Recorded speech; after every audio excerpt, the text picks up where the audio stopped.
Hi, I'm Nancy Drew. Since you can tell a lot about a person by where he or she lives, I thought I'd introduce myself by showing you my room. As you can see, I keep it pretty neat. Of course, I don't spend that much time in here. I always seem to be off solving mysteries. Anyway, here's my center of operations, my desk. Go ahead and poke around. If you want to know the particulars of how I do what I do, take a look at the book titled How to Be a Detective. It's real helpful, especially if you're new to the mystery-solving business. And be sure to check out my scrapbook. I put memorabilia from all my past cases in there. A lot of them were pretty dangerous, and at times really scary. But don't say anything about that to my dad, okay? He worries about me enough as it is. And whatever you do, read what's in the file called Case File. That will tell you all about the mystery I'm about to try to solve. If you think you're ready to dive into that mystery, just click on the plane ticket and you'll be on your way.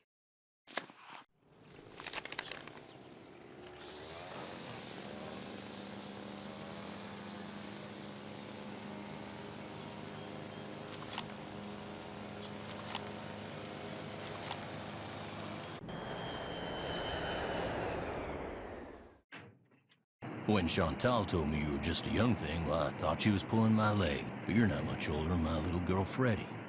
Well, if one of the people at the lodge is to blame for all those accidents, Chantal thinks somebody like me has a better chance of figuring out who it is than somebody more, hard-nosed. Chantal has a bad habit of making up her mind without thinking things clear through. No need for you to tell her I said that, of course. Is she still in Edmonton? Afraid so. Insurance company's giving her and her lawyers a real hard time. Left running the lodge up to me. Which is why I'm not real crazy about the idea of having somebody new underfoot, especially if something else happens. I won't be underfoot, Mr. Randall, and I may be young, but I'm no novice when it comes to solving mysteries. We're here, so you'll get to prove yourself soon enough. You hear that? Well, now, what was that? Was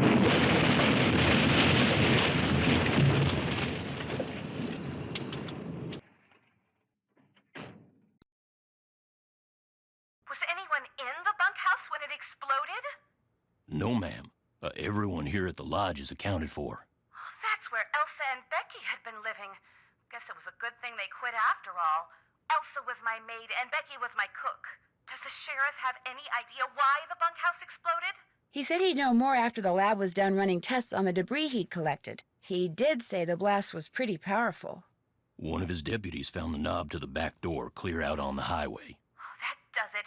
Nancy, you have to find out who or what is behind these incidents, and you have to do it fast. You sure you don't want to give your daddy a call?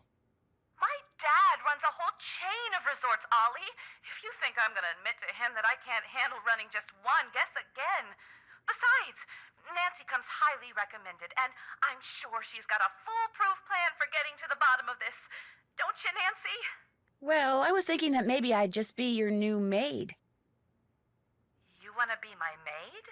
That would give me access to everyone's room, and I could question people without making them overly suspicious. Oh, yeah, that's an excellent idea.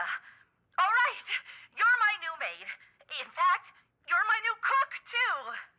Your cook? Well, that way, Ollie can stop pretending he can even read a recipe, let alone follow one. You'll have even more excuses to talk to the guests, and I won't have to pay anyone. Why, I think that's a fine idea, ma'am. Now, we're not taking any more guests until this accident thing is cleared up. So I want both of you to make sure that the 4 guests we have are well taken care of. Especially that Olympic-caliber cross-country skier from Fredonia, Yanni Volstaya. The flair he brings to the lodge is just what I need to attract the European jet-setting crowd. I'm gonna be pretty busy trying to get rid of that wolf, Chantal. We heard it howl last night, just before the bunkhouse blew up. Well, do whatever you have to, Ollie. Oh, and Nancy, I want you to call this police detective I've hired as a consultant. I put his number on the phone there at the lodge. In fact, I think you know him. Tino Balducci? I gotta go. My lawyer's here. Good luck, you guys, and keep me posted. Coming! Tino Balducci. I'll get you a master key and leave it in your room. If you need anything else, I'll be in the basement.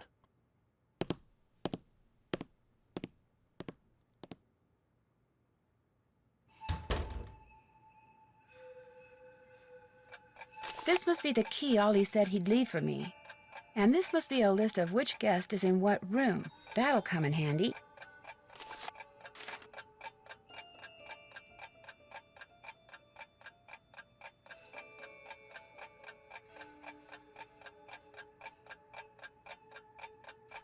Skating pond maintenance. Oh, looks like I'm going to be doing a little bit of everything while I'm here.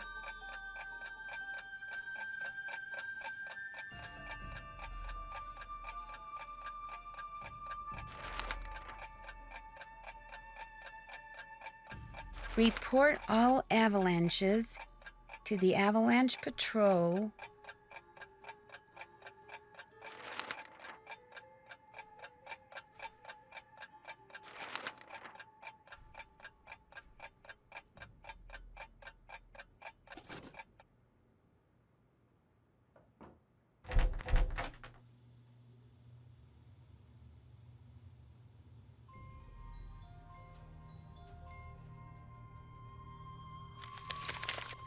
Chantal, this is my formal notice of resignation. Please call me at 555-2383 if you expect any delay with a check. Elsa.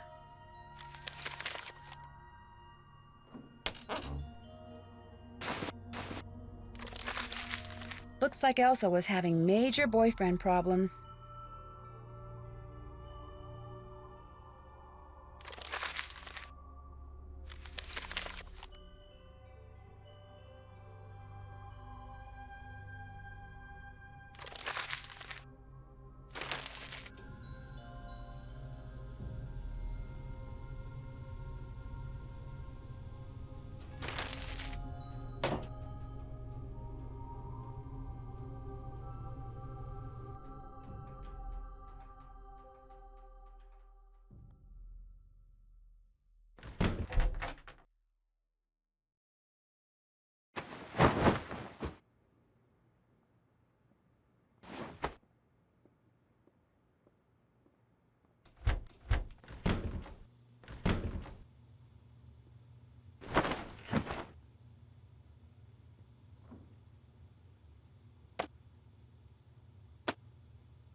This must be where I drop the laundry bag after I'm done cleaning all the rooms.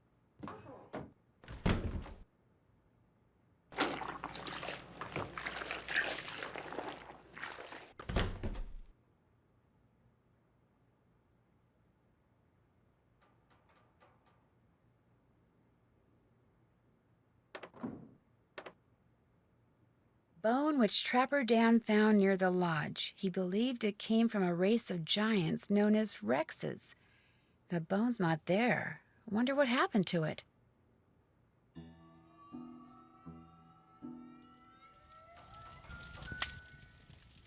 Well, hello there. You must be the new maid Ollie told us about.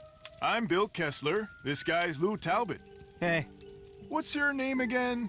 Nancy Drew. Just thought I'd come over and say hello. Well, Lou here's a grad student. Art major, of all things. You're probably gonna need a jackhammer and some hydrochloric acid to clean his room, eh? Have you two been at the lodge for a while? About a week, I guess. I checked in right after he did. We sat down after breakfast one morning and discovered that this fox and geese game is pretty darn fun. I've been whipping his tail ever since. You didn't just come here to play games, did you? Heck no. I came for the ice fishing. Of course, knowing there's a renegade wolf running around is kinda dampened my enthusiasm. Have you seen the wolf? Just heard it. Every night since I've been here, in fact. Gets creepier each time. They should get rid of it, and the sooner the better. They didn't put up with wolves prowling around this place 40 years ago, and they shouldn't put up with them now. What are you, Little Red Riding Hood? That wolf's not hurting anybody. People should just leave it alone. You'll be singing a different tune when it has some little kid for breakfast, then has you for lunch. Not gonna happen, dude. Trust me, if something bad can happen, chances are it eventually will, dude. Hey, I know what you can do. Shovel the snow off the skating pond so we can do some speed skating. Lou here thinks he's faster than me. You're like ancient. Of course I'm faster than you. You may have youth on your side, my friend, but I've been working construction since before you were born, which means I am more fit now than you will ever be. Get that pond shoveled so we can settle this, okay, kiddo? Consider it done.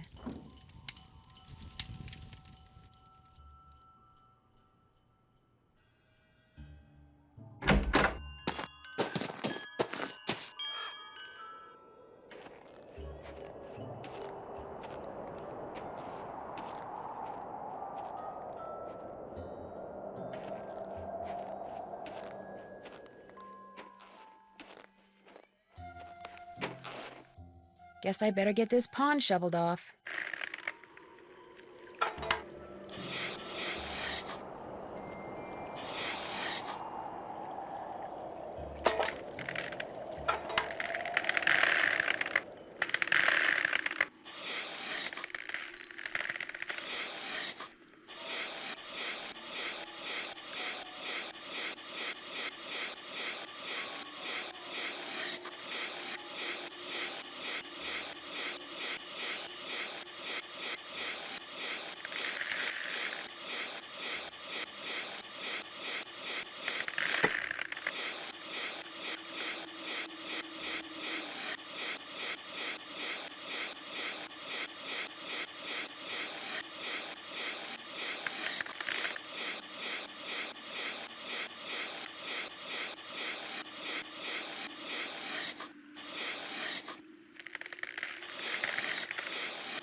That ought to do it. Wait a second.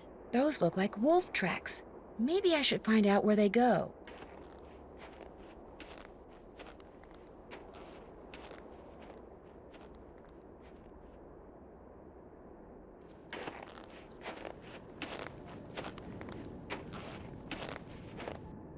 Weird. Looks like some kind of monument.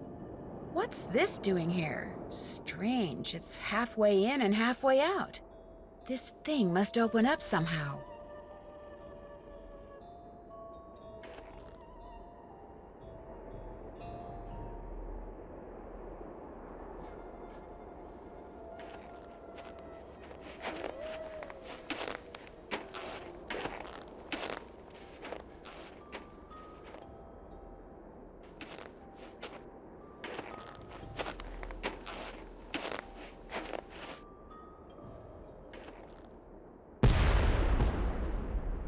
Sounded like an explosion.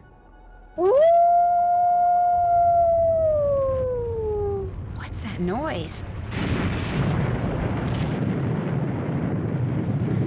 Oh no!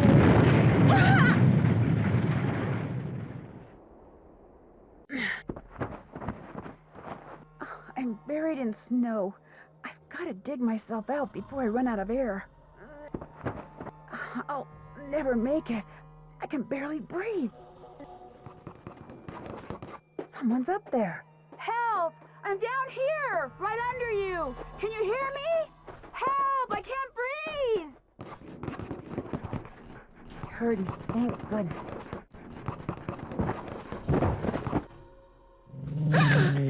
Easy. It's okay. I'm not real happy about the situation either.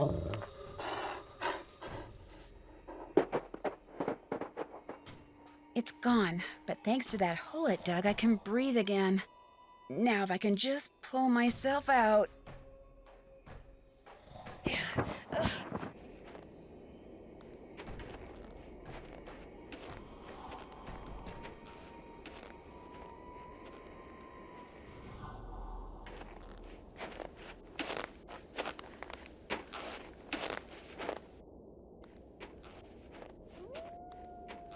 A fossil. Cool.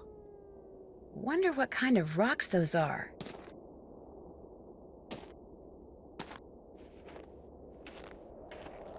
This must have been made by the explosion I heard.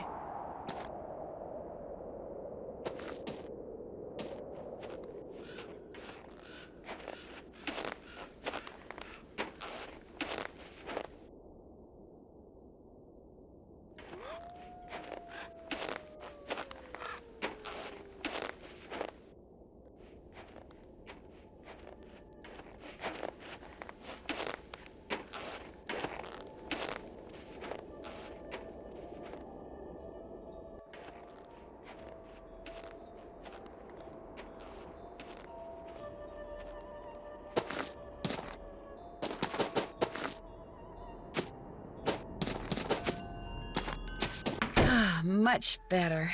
I was really cold.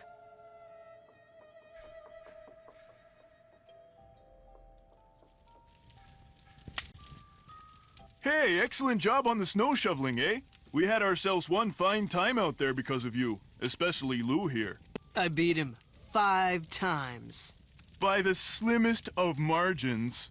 What's up, kiddo? Are you by any chance related to Rolf Kessler, the guy who used to build carousels around the turn of the last century? No idea. Is this the first time you've been to the lodge? Yep, sure is. Well, I better get back to work. Drop by any time.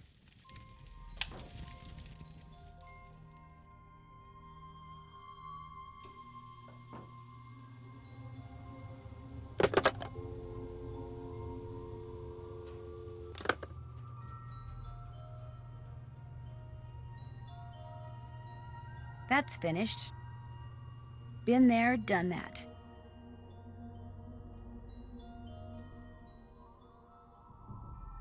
That's finished. Still need to do that. Been there, done that. Been there, done that. That's finished. Been there, done that.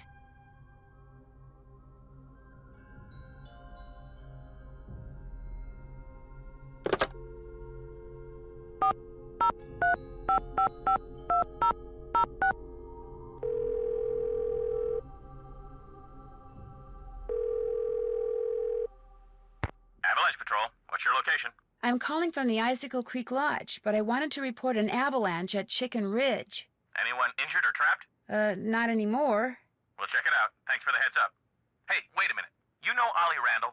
The handyman here at the lodge? He's also on the patrol. Do me a favor and tell him that the explosives training in Calgary has been postponed till next month. Explosives training? Sometimes the patrol has to use explosives to bring down unstable snow. Yearly training sessions are mandatory. Ollie'll know what I'm talking about. I'll tell him. Appreciate it. One more thing. Have any of you guys been setting off explosives anywhere near the Icicle Creek Lodge recently? Nope, sure haven't. Well, thanks. Bye.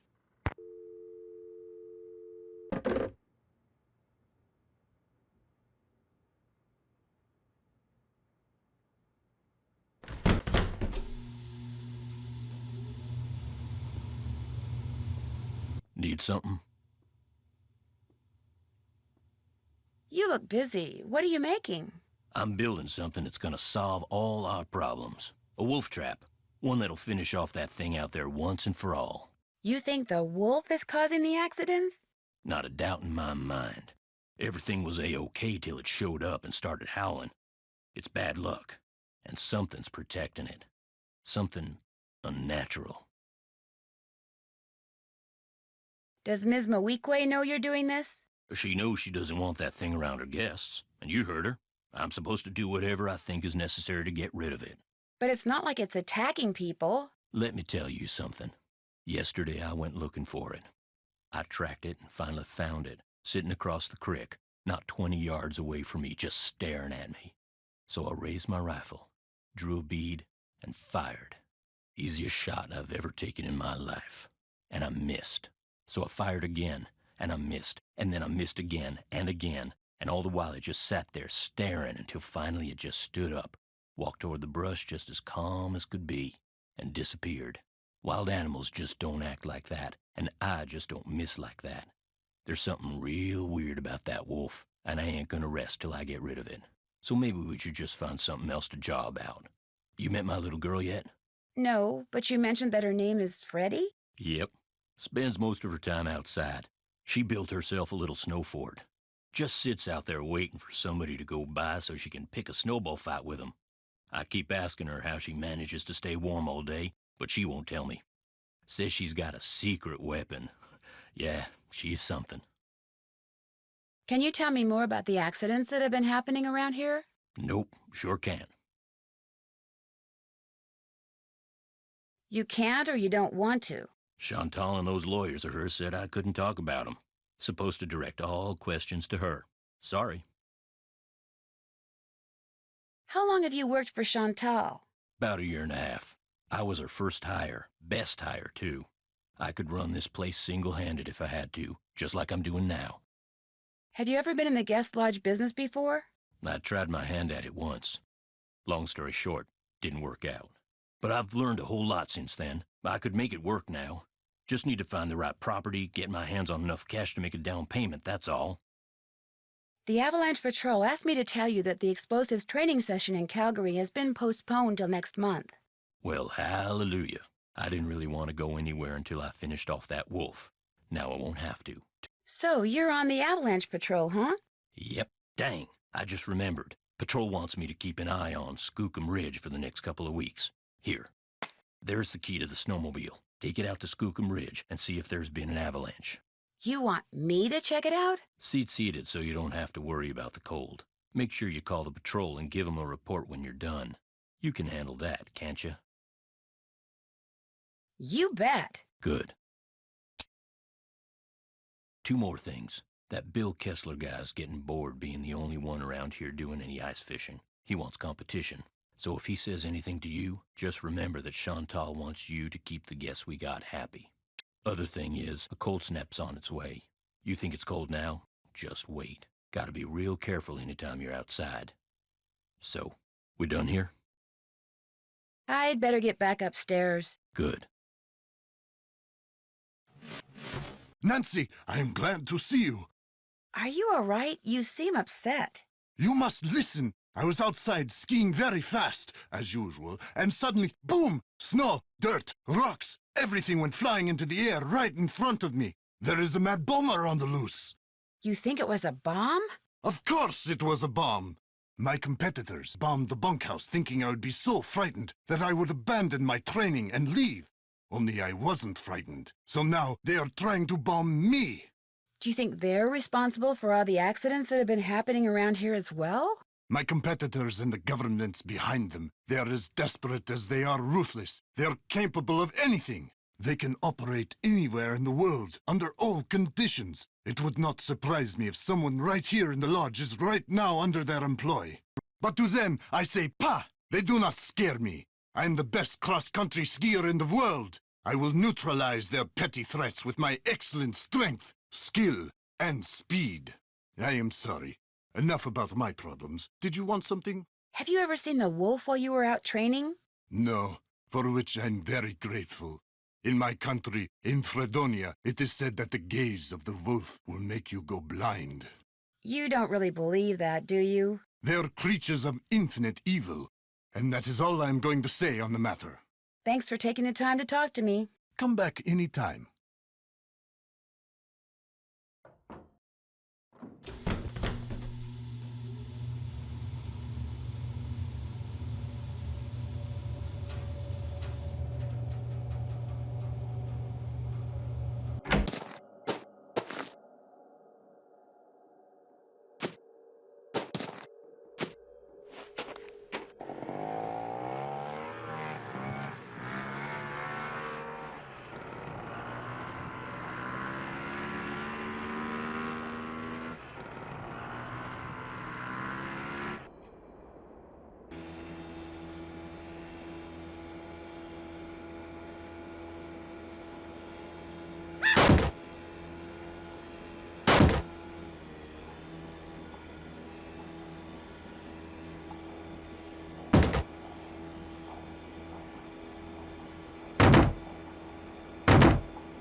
The sign's not buried, so I guess there hasn't been an avalanche.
Nancy Drew? Nancy Drew shall not pass unless and until she proves herself worthy. And how does she do that? By hitting the Snow Princess 10 times. Snowballs only, no ice balls. What are ice balls? Snowballs made of ice. If you get hit with one, it can knock you out. So don't throw any or I'll tell my dad. You must be Ollie's daughter, Freddie. I am the Snow Princess. Prepare to defend yourself.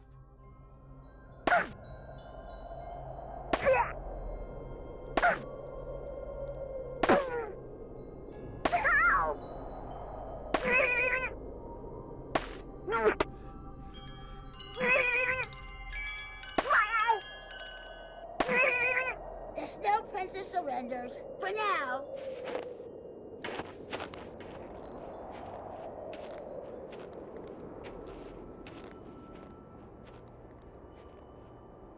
It is really, really cold out here.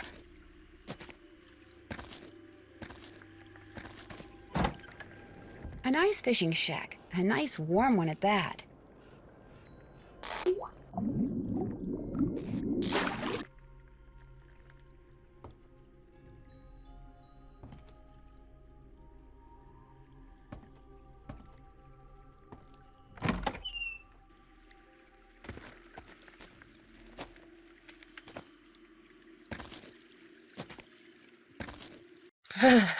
I'm starting to get really cold.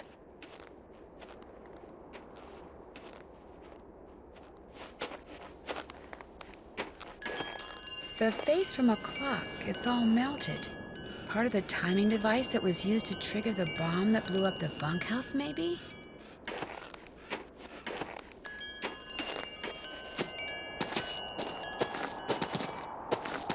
Ah, warm again.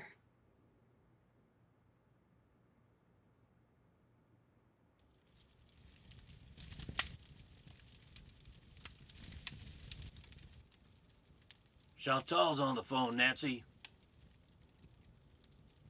Ollie says he had to cook lunch. That's your job, remember? Maybe you should just go to the kitchen right now so you can be all ready to cook the next meal, okay? Okay. One more thing. Ask Yanni if it would be all right if I used his name and picture on the Icicle Creek Lodge website. I mean, when I finally have a website, it would be great publicity, okay? Sure. Good. Talk to you soon.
Order up.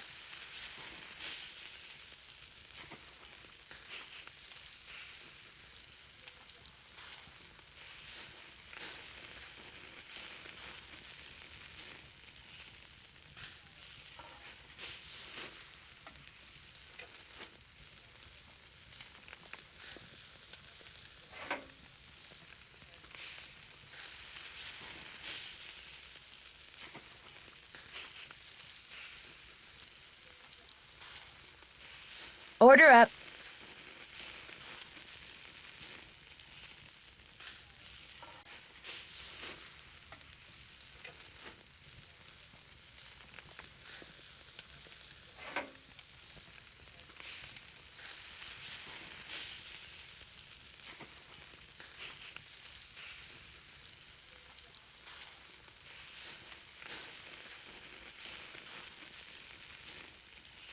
Do this over and do it right this time.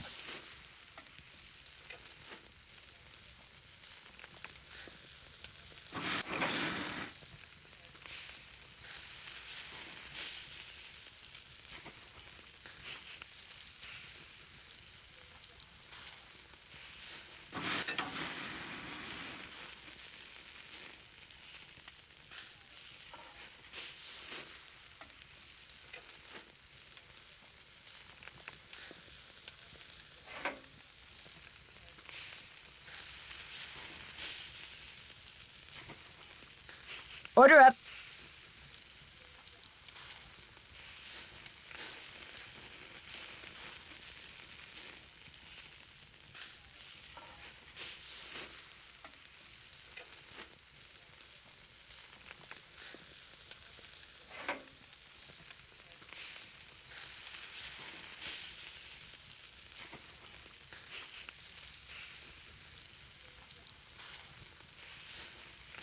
Order up.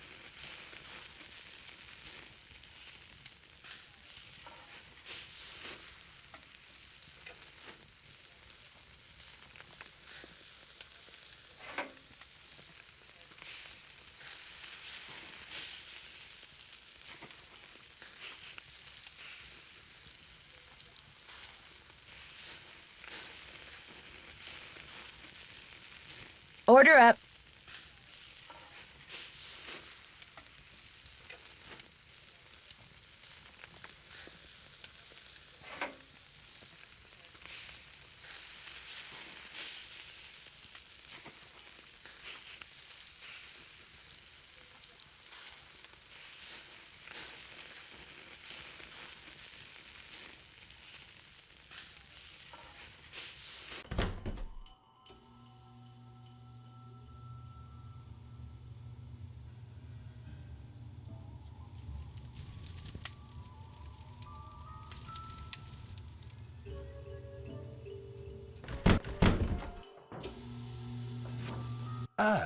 I'm glad for the chance to talk once again. There is something I must explain. By all means, explain away. What I said before about wolves. It is because my grandmother was killed by wolves. Killed and devoured. Are you serious? Years ago, when my mother was a little girl, her mother, my grandmother, was on her way back from the village on her motor scooter, which was and still is the only means of transportation most Fredonians can afford. It was January, and the sun had just set, and it was dark, very cold. There were thousands of wolves in the countryside that winter. At night they would roam in huge, hungry packs. My grandmother was halfway home when she came upon a young man waving from the side of the road for her to stop. He too had been on a scooter, but his had broken down, and wolves were gathering all around him, preparing to attack. My grandmother, of course, stopped, and he leapt on behind her, and they took off down the road with the wolves, dozens of them, chasing after them. But with two people riding it, her scooter was slow, much too slow, and the wolves soon caught up with them. And when one of the wolves seized my grandmother's boot in its teeth and started to pull, instead of helping her, the man pushed her off the bike. It instantly gained speed and he got away. My grandmother, set upon by the wolves, did not. If she died, how do you know that's what happened? Tormented by guilt, the young man eventually confessed. He went to prison for several years, and the wolves were hunted year-round until the countryside was rid of them. But the damage was done. And so, I'm happy to talk to you about any subject except wolves. About them, I have nothing to say. Chantal would like to use your name and picture on her website when she gets it up and running. Would that be okay? I'm sorry, but no. Oh, well, so much for that. I've disturbed you long enough.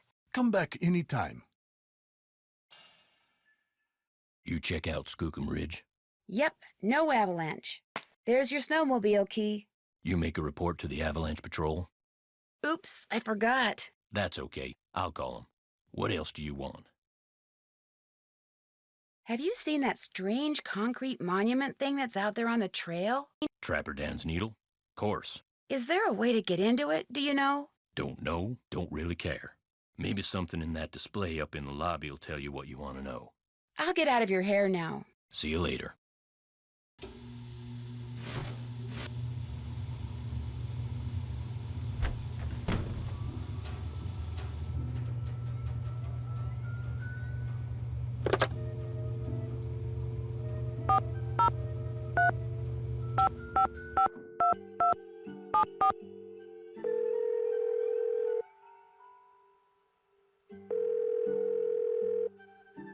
Hello? Hi, Chantal. It's Nancy Drew. You know who's behind the accidents? Not quite yet. Oh. About Tino, I'm not totally comfortable with the idea of consulting with him on this case. Why not? Two heads are always better than one, and I find him to be very knowledgeable and kinda charming. Do you know what he did when we were on that train trip Laurie Gerard arranged? He didn't go into a lot of detail, but he did say that that's all water under the bridge. In fact, I insist that if and when you're stumped about something, you ask Tino to help you out. That's what I'm paying him for. Agreed? Agreed. Good. I'd like to know more about the accidents. I asked Ollie, but he said you said he wasn't allowed to talk about them. I didn't mean he couldn't talk about them with you. Ugh. I'll give him a call. As for the accidents, the first thing that happened was the worst. The Faringdale family and Becky the cook all came down with food poisoning and had to be hospitalized. Somehow, the potato salad got contaminated, although Becky swears it wasn't because of anything she did. I cannot tell you how awful it was. All 5 people became violently ill at roughly the same time. But were they all in the same room? Of course not. They were spread out all over the lodge. Poor Elsa was cleaning for days. And the odor? Oh my gosh. Anyway, then Carl Jenkins slipped on the stairs outside and broke his leg. Then Lou Talbot's window was broken. Then Elsa the maid's tires were slashed. Then the phone wires were cut. And then... oh yeah, and then the Southwaites were almost overcome by fumes when gas started leaking into the sauna. So, who's suing you? No one yet. But my lawyers are afraid it's just a matter of time and are trying to figure out what preventative measures to take. Nothing else to report. Answers, Nancy. I need answers.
Order up.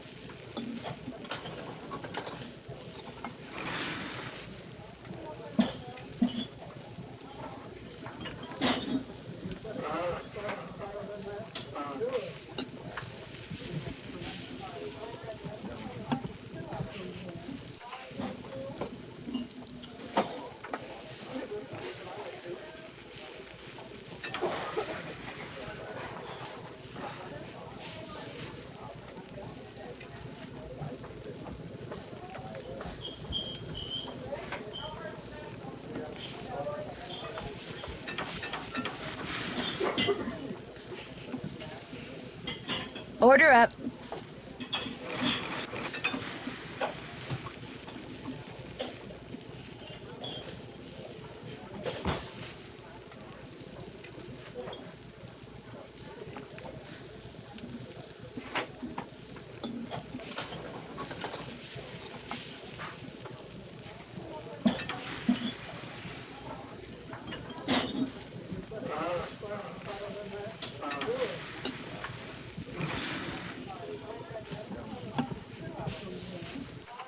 Order up.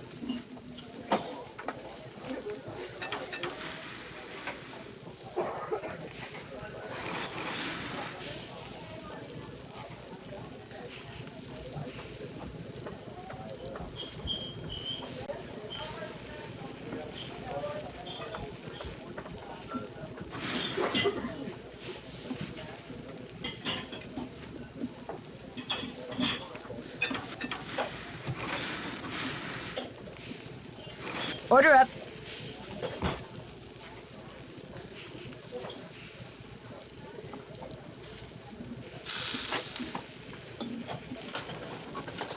Order up.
Young and old alike have stayed at Icicle Creek Lodge throughout its 100-year history. Looks like some of the pictures are missing.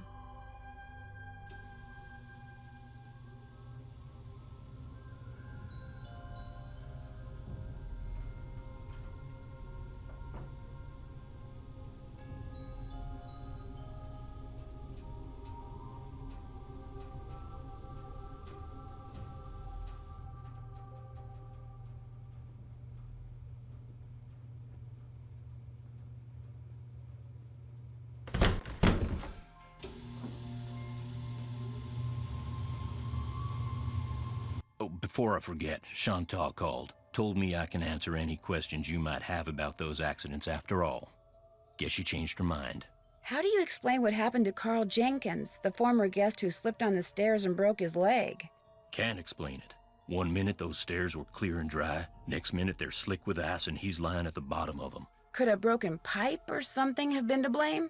This place hasn't had so much as a leaky faucet since I came aboard. I keep everything screwed down tight and running right. You ask me, somebody iced those stairs down on purpose. 'Cause it wasn't nothing I did, no sir. No sir. Does your wife, Freddie's mom, does she live here too? In the summer she does, but in the winter she goes south. See, she's got this nerve condition that makes her real sensitive to cold. Freddie'd like to go with her, but until Chantal stops putting off giving me that raise she promised me, sending Freddie south too is out of the question. That's all the questions I had. Keep me posted.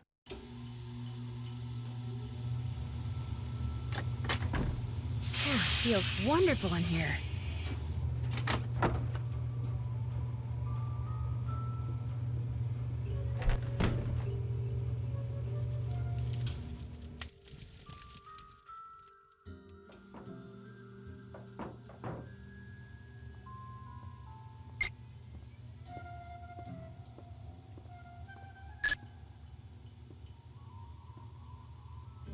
Contents deleted.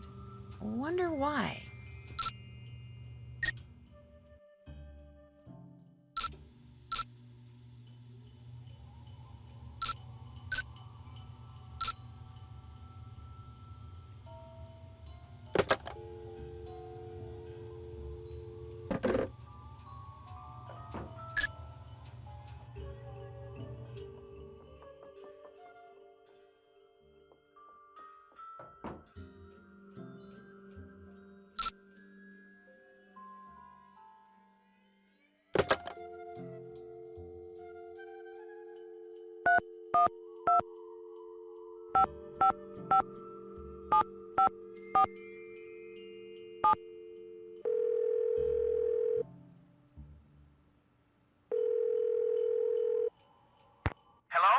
Hi, is this Mr. Jenkins? Yeah, this is Carl. Nuts. Missed him. Well, my name is Nancy Drew. I heard that you had an accident at Icicle Creek Lodge and wondered if you could tell me a little more about it. Not much to tell. Ha! Take that, Captain Keen! I went there to do a little ice fishing, and I slipped going down some stairs and fractured my tibia in 2 places. Can't work, can't go out. All I can do is sit around and play this stupid video game. Oh, no, you don't! I understand the stairs were a little icy. They were covered with ice. I was lucky I didn't fracture my skull. Yes, yes! Hey, look, I'm about 4 laser strikes away from ruling the Gargoylian Galaxy, so I gotta go, okay? You got any more questions? Check with the people at the lodge. Gotcha!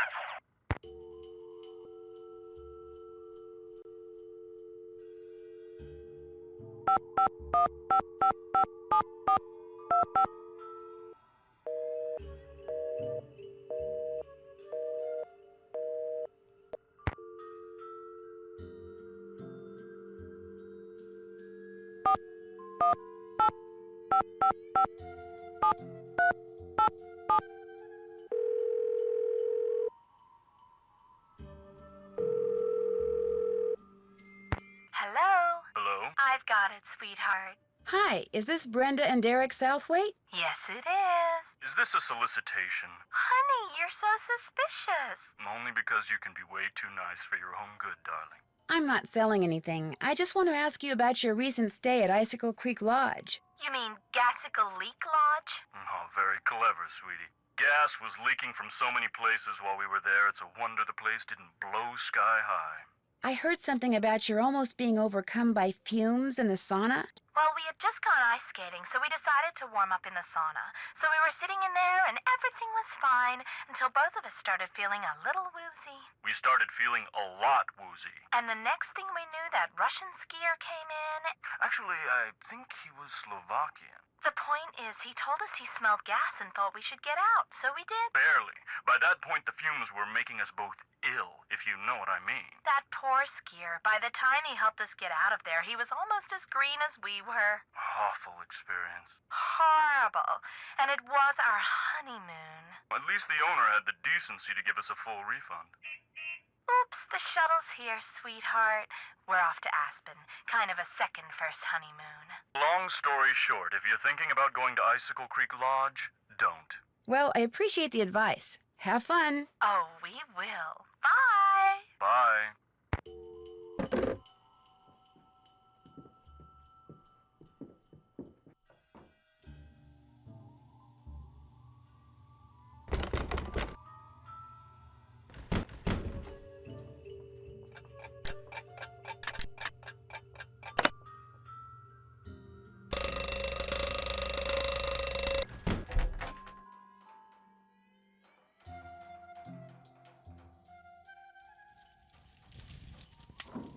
Nancy! Hey, got a proposition for you. Since Lou here's too chicken to go mano a mano with me out there in the ice fishing shack. Snowshoeing's my thing, dude. Besides, it's animal cruelty.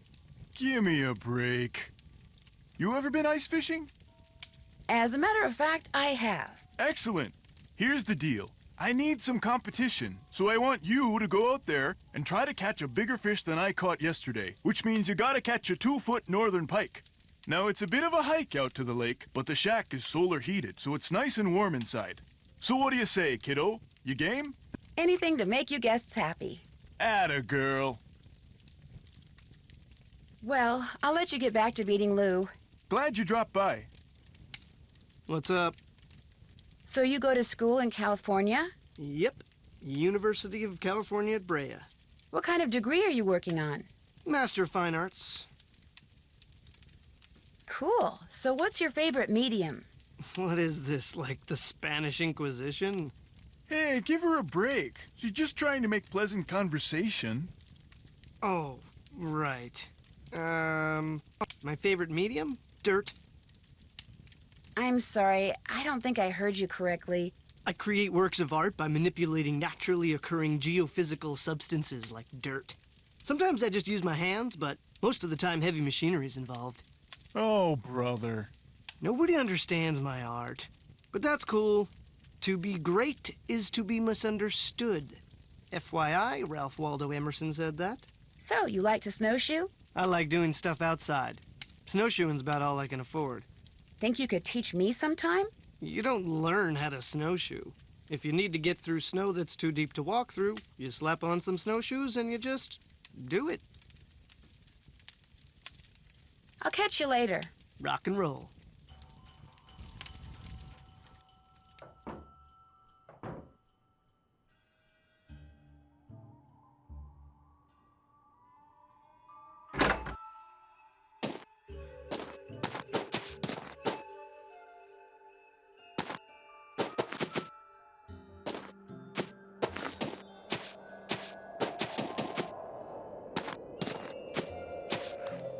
Halt!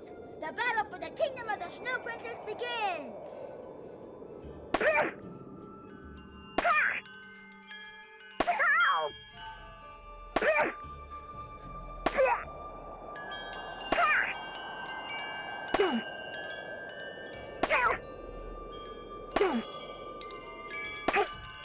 You win! Go before the Snow Princess decides to seek revenge!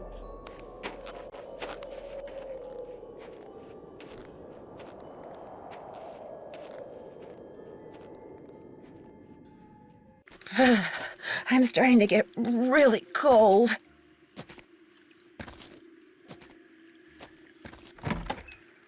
Oh my gosh. It looks like someone came in here and just wrecked everything, including the fishing gear. So much for catching a 2-foot northern pike. No fishing for me, thanks to whoever trashed this place.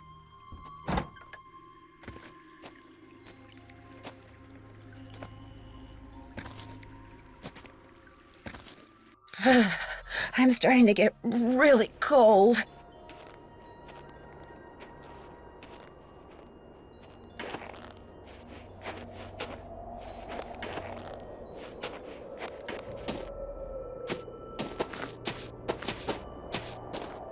I feel warmer already.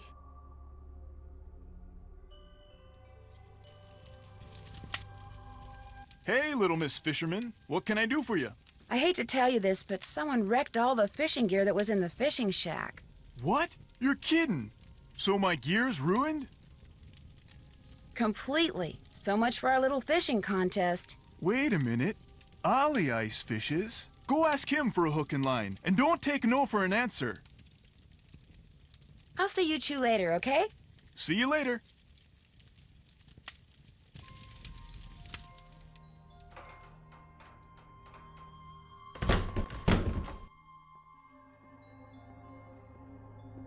What you need? Someone went into the ice fishing shack and ruined all of Bill Kessler's equipment. Probably some animal-loving eco-fanatic who figured it was time to save the fish. Problem is, Mr. Kessler still insists that I try to catch a 2-foot northern pike. Say no more. There's my tackle box. It's all yours. Kessler tried to rope me into competing with him, but I can't very well do that when you've got my hook and line now, can I? No, I don't suppose you can. What else do you want? That's all the questions I had. If you need anything, just holler.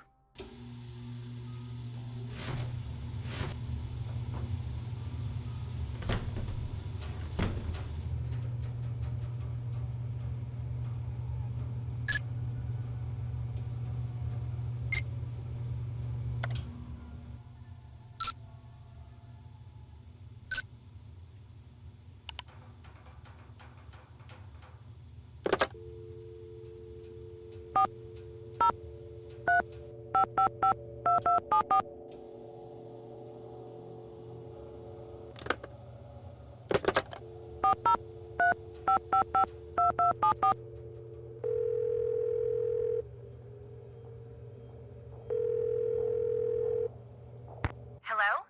Hi, Chantal. Nancy! Listen, before I forget, Ollie called and said that one of the guests, that Bill guy. Bill Kessler. Kessler, right.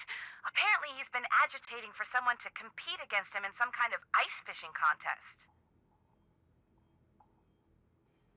I know. He asked me and I said I would. Good, because as I said before, you and Ollie are to keep what few guests we have at the lodge happy. If they want you to go ice fishing, I want you to go ice fishing. So, what else is going on? Did you know that some photos are missing from the display case in the lobby? Really? Last I looked, they were all there. I think. The caption for them says something like, "Young and old have stayed at Icicle Creek Lodge." I can't remember what they were pictures of, and I sure don't know why they'd be missing. That bone Trapper Dan found is missing from its case, too. First the accidents, now someone's stealing from me? Nancy, you've got to find out what's going on there. If you don't, I'll never be able to convince my dad I'm not a loser. Ever. How come the entries for last year were deleted from the guest register? They've been deleted? That's what the computer says. Contents deleted. Well, I didn't delete them. Freddie. Ollie's daughter? Has she done other things like that? No, but you know how kids are these days. Always hacking into computers, programming them to spread viruses and steal passwords and blow up the world. I think that's only in movies. Besides, pretty much all this person had to do was press the delete key. I still say it was Freddie. Last week, I called that Snow Princess game she's always playing idiotic. I think it hurt her feelings. But she'd just gotten done plastering me with snowballs. What'd she expect me to say? That felt great. Do it again?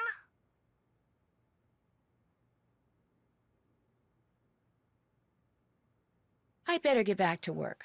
Answers, Nancy. I need answers.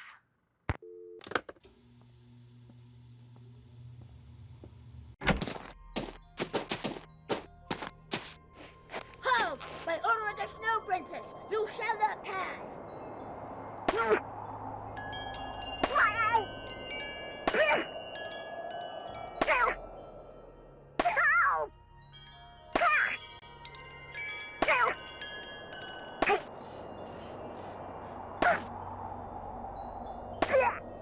The Snow Princess surrenders, for now.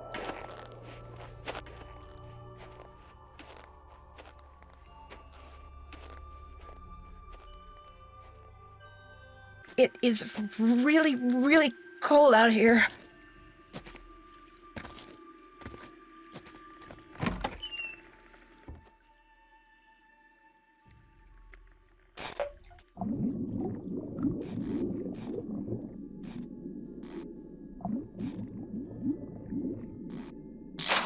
There we go, a 2-foot northern pike. No more fishing for me.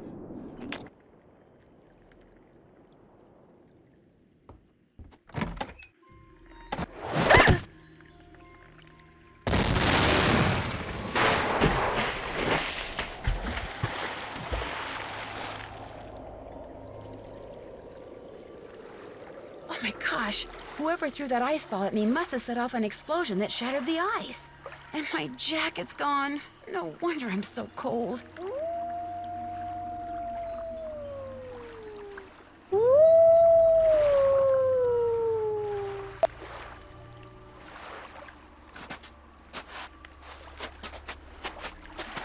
A coat. I need to make it to shore by jumping from ice floe to ice floe and put on that coat before I freeze to death.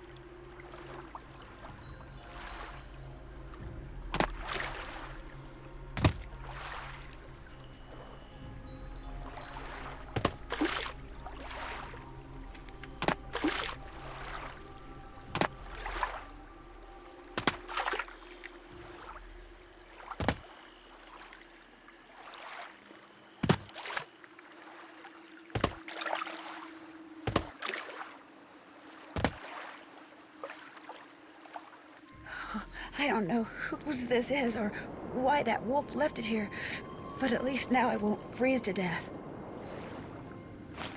Ah, much better. I was really cold. There's a note in one of the pockets. Since I can't go back the way I came, maybe these tracks will lead me to shelter.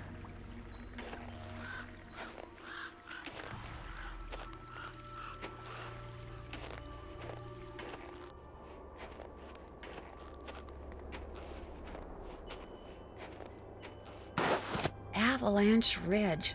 Ugh, not exactly reassuring. The snow's so deep, I'm sinking up to my knees. Ski tracks, probably Yanni's. I bet if I follow them, I'll wind up back at the lodge.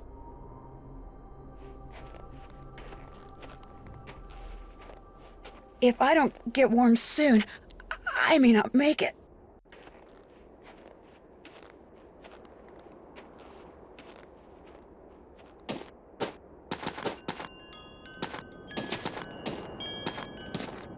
Ah, much better. I was really cold.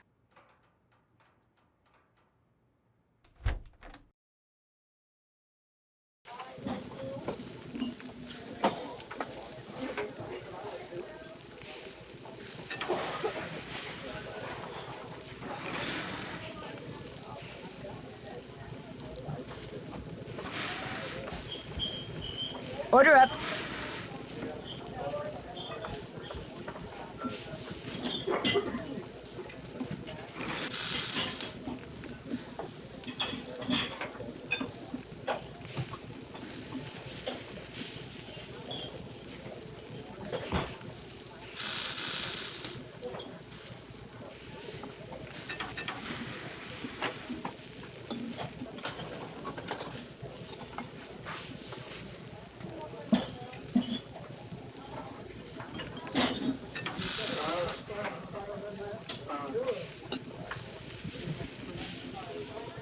Order up.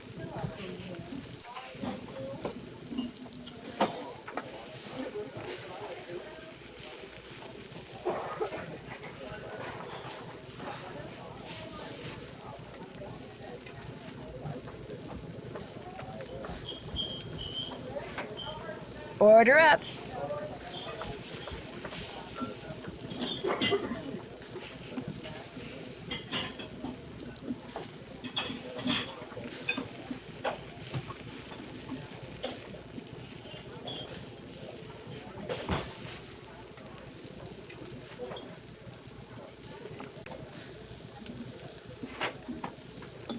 Order up.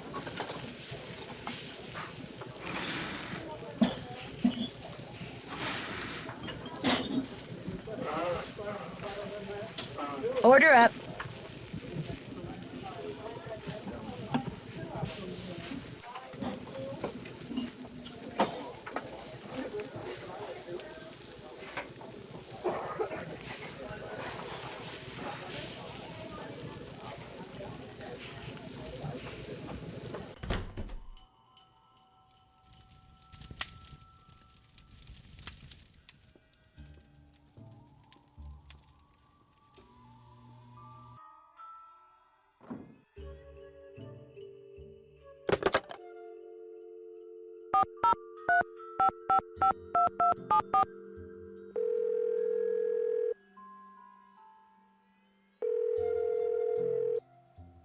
Hello? Hi, it's Nancy Drew. Did you ask Yanni about using his picture yet? Yes, but he said no. Darn. Well, thanks for trying. The guests that are in the lodge now, did any of them stay here last year? Let's see. Lou Talbot stayed here last summer, but only very briefly. His car had broken down and he was waiting for a tow truck. Oh, and Yanni, he was here last winter. He and his trainer, they were checking out places to train. They didn't stay long either. Has anyone talked to you about the World Championship cross-country skiing competition that's going to be held somewhere in this area year after next? That is something I am not at liberty to discuss. In other words, the answer is yes. I didn't say that. Why do you ask? That would tend to make Icicle Creek Lodge a very desirable piece of real estate, wouldn't it? If the championship is held nearby, which as far as I know, still hasn't been decided. You think someone's been causing these accidents to run me out of business so they can buy the lodge from me on the cheap? It's a thought. And a pretty nasty one at that. Is it true that you promised Ollie a raise, but you haven't given it to him yet? He told you that? I can't believe it. Meaning... Okay, I mentioned to Ollie once that I thought he maybe deserved a raise, and now every time I turn around, he's all like, "Where's the raise you promised me? Where's the raise you promised me?" Doesn't he realize I have a few other things to think about right now? I swear, sometimes that crabby little whiner drives me nuts. You'll hear from me again later. I have to get going too. Bye. Been there, done that. Still need to do that.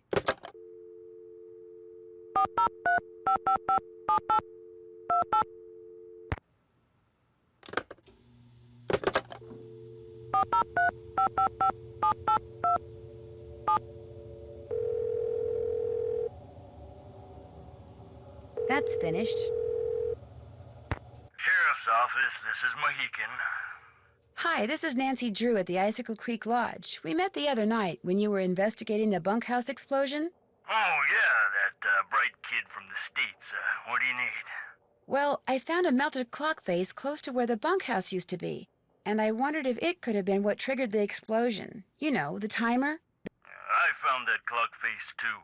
Left it there because any fingerprints on it would have melted away along with everything else. And besides, Ollie Randall said all the room clocks at the lodge looked like that. Could have been one that was in the bunkhouse to begin with. Oh, right. You shouldn't go poking around on your own like that. There could still be explosives lying around. Although, I hear it takes a pretty big bang to set off C4. C4? A plastic explosive? That's what blew up the bunkhouse. Lab result came in less than an hour ago. Is C4 hard to get? Not if you're in the military or do any kind of demolition. In Eastern Europe, it's called Semtex. It's not that hard to handle either. For somebody who's had training in explosives, it's a piece of cake. One of the guests at the hotel, Yanni Volkstaya, he says someone threw a bomb at him while he was out skiing. Well, did he see who it was? He didn't see anything except the explosion, which apparently went off right next to him. Was he hurt? No, Why are you telling me this instead of him? because he's a cross-country skiing champion and he's convinced it was one of his competitors. Apparently the governments of the people he's beaten are as ruthless as they are sore losers. So what do you want me to do? I just thought you should know that his life may be in danger. Well, if this Yanni guy wasn't concerned enough to call us, I don't see what good we can do. Life's too short, we're too understaffed, and it's just too darn cold to go traipsing around out there for nothing. Did you learn anything else from the lab tests you did after the bunkhouse explosion? Nope. Unfortunately, that bunkhouse wasn't particularly well made, so when it exploded, pretty much everything got melted into a blob or blown to smithereens or burned to a crisp. Do you need some kind of permit to hunt wolves around here? No, ma'am. You mean Ollie Randall can go after that white wolf that's been hanging around outside the lodge and just shoot it? Yes, ma'am. It's always open season on wolves out here. You can kill as many of them as you want. Somehow that doesn't seem right. Well, the animals wolves go after don't have a problem with it, I can guarantee you that. I'll let you get back to work. Goodbye. Can't check that off yet. Check. Can't check that off yet. Still need to do that.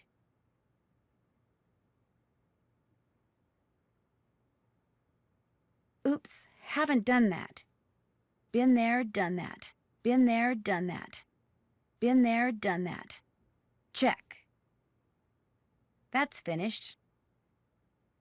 Been there, done that. Can't check that off yet. That's finished.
Go back to Chicken Ridge and risk getting caught in another avalanche? I don't think so.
I feel warmer already.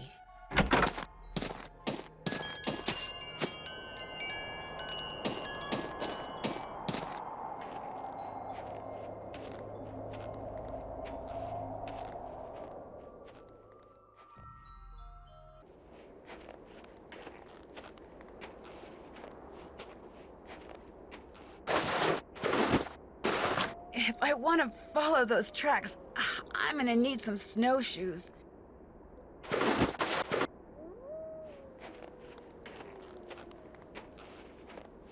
If I don't get warm soon, I may not make it.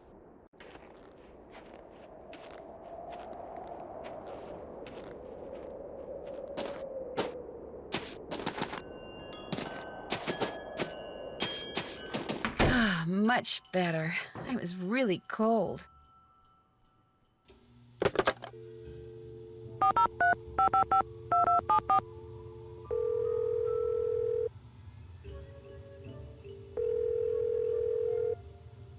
Hello?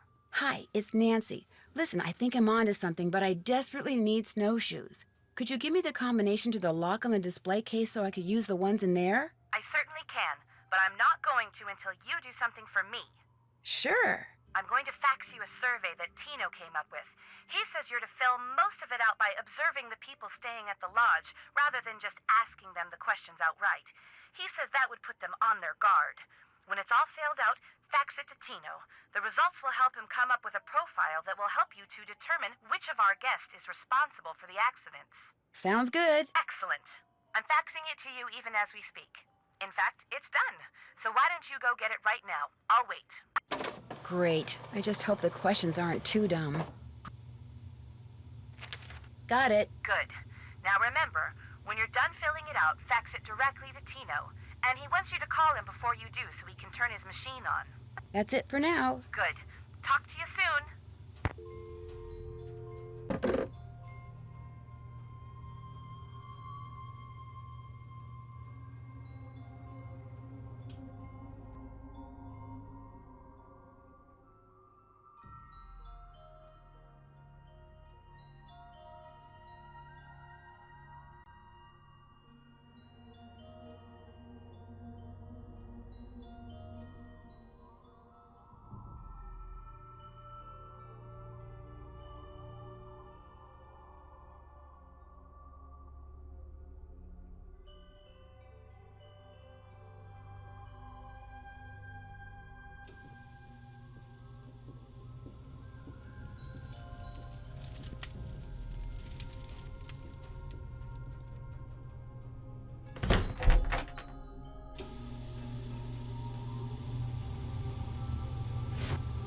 How can I help you? I really need to get somewhere in the backcountry and was thinking you could maybe give me a cross-country ski lesson or two? Out of the question. I don't have the time, the equipment, or frankly, the desire. I am sorry. Would you mind telling me what planet you most identify with? Pluto. Actually, Pluto's not a planet anymore. That is exactly the point. Pluto stirs up passion and controversy, yet it continues undaunted on its course, as do I. Pluto and I, we are as brothers. Thanks for taking the time to talk to me. It has been a pleasure.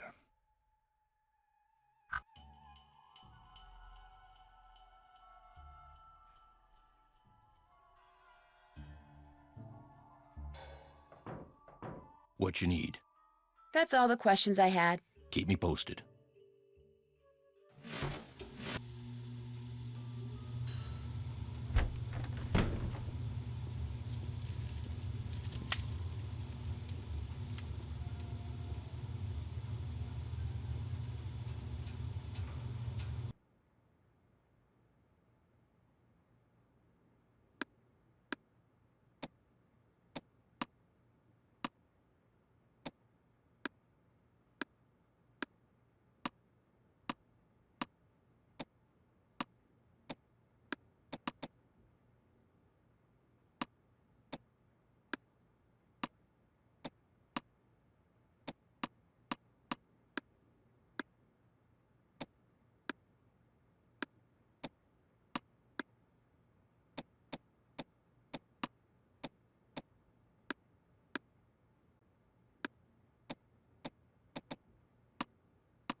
Strange, it's empty.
Order up.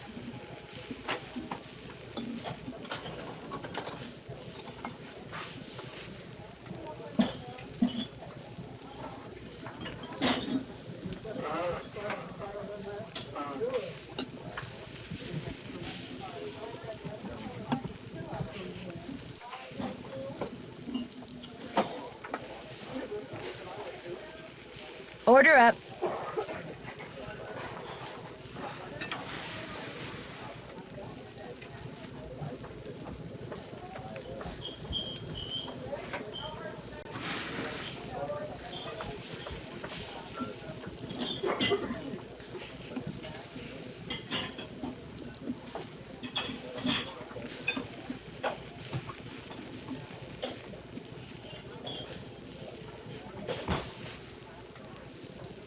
Order up.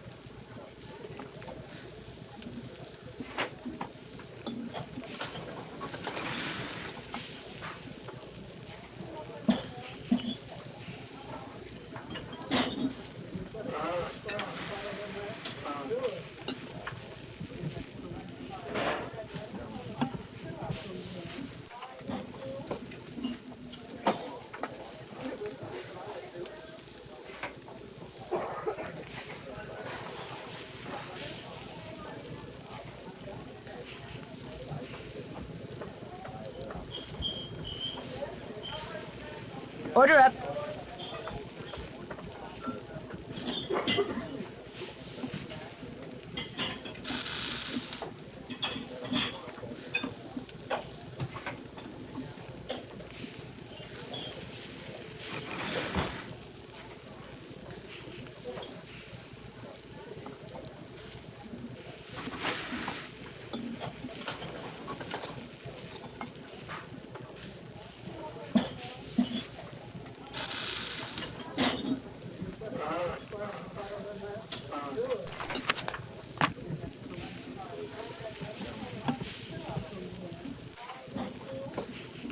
Order up.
Still need to do that. Check.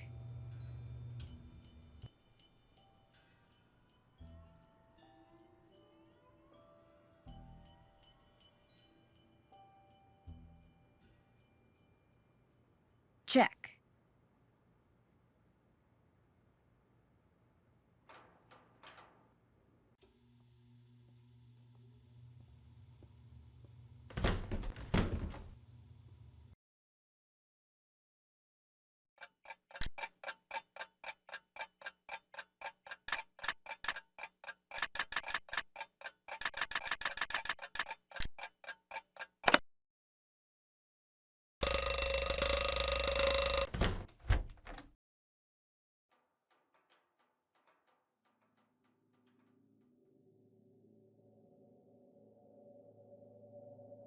Well, who are you? I'm Elsa's replacement. Oh, the new maid, thank goodness! I was wondering how much longer the owner expected us to endure these conditions and still pay full price. How long has Elsa been gone? 2 days, I think. Maybe even 3. I don't know. It's all a blur of dirt and dust and soap residue. My name is Guadalupe Comillo. My friends call me Lupe. So I should call you Lupe? I hardly think so, dear. For one thing, I don't even know your name. My name's Nancy Drew. 2 things, dear. First, the alarm clock is missing from my room. I don't necessarily need another one. I just don't want to be charged for that one, seeing as I have no idea where it went to. Second, be a doll and clean my room first. It'll hardly take you any time at all, especially compared to the other rooms. The other guests are all men. Single men. Well, I'm happy to report that I've already cleaned your room. Excellent. What are you looking at through the binoculars? Birds. I'm watching birds. That's what I am, you see, a bird watcher. Sometimes I go outside and watch, and sometimes I stay inside. It all depends on what the birds feel like doing and what I feel like doing. What kind of birds do you see here? In the short time I've been here, I've seen hawks, eagles, orioles, cardinals, jays, nothing truly rare. But to a wildlife lover such as myself, seeing them in such a spectacular setting is thrilling nonetheless. If I were to ask you which planet you most identify with, which one would you say? Earth. No, wait, make that Venus. No, Earth. No, actually Venus. No, Earth. No offense, dear, but that's a very silly question. Tell me about it. Good luck with your birding. Ta-ta!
What do you want?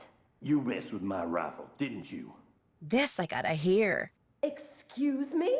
This fax just came for you. It's from the wacko left-wing wildlife gang that paid you to screw up my rifle so I'd miss that wolf. How dare you talk to me like that? I'm leaving this place right now. Good. You just got yourself an escort off the premises.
Order up.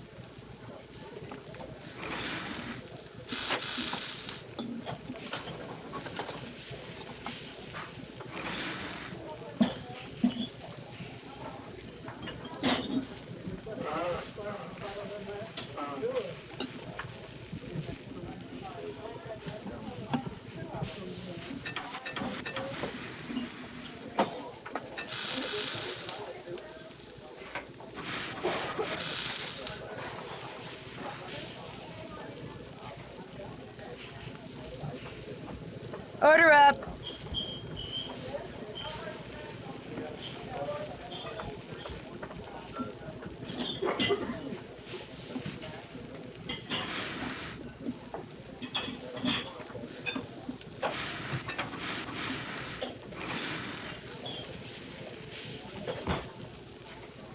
Order up.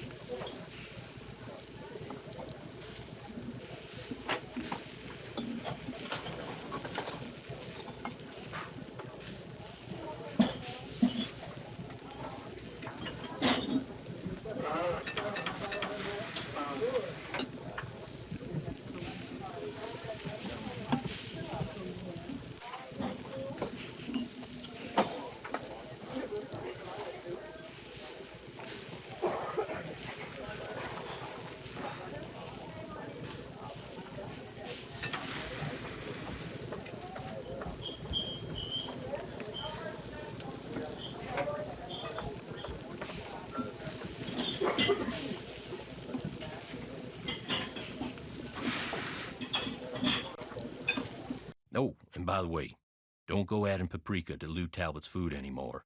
He hates paprika.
What's up?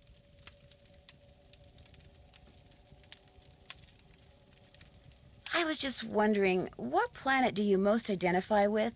Planet X. I'm sorry, I meant in our solar system. Planet X? But there is no Planet X. There will be. So you identify with Planet X. Planet X. That's my answer, and I'm sticking to it. What do you think about all the weird things that have been happening around here? I think they're kind of cool. Accidents make life colorful, you know? You wouldn't be saying that if you were the one who'd slipped on those ice-covered stairs or eaten that bad potato salad or had those 4 flat tires. Hey, I had that broken window. Broken window? I went snowshoeing on like the 3rd day I was here, and when I got back, the window in my room was broken. Glass was all over the place. Was anything missing from your room? Nah, it wasn't a burglary. It was like the window just decided to break. I mean, there was no rock on the floor, no bullet, no nothing. It was the wolf. Tried to jump up into your room, but didn't quite make it. That's bogus, dude. My room's on the 2nd floor, and besides, wolves don't do stuff like that. Hey, that wolf does a lot of stuff wolves aren't supposed to do. That's why it needs to be hunted down. It's just doing its thing, man. Get off its case. Anyway, my window broke and nobody knows why. Pretty awesome, huh?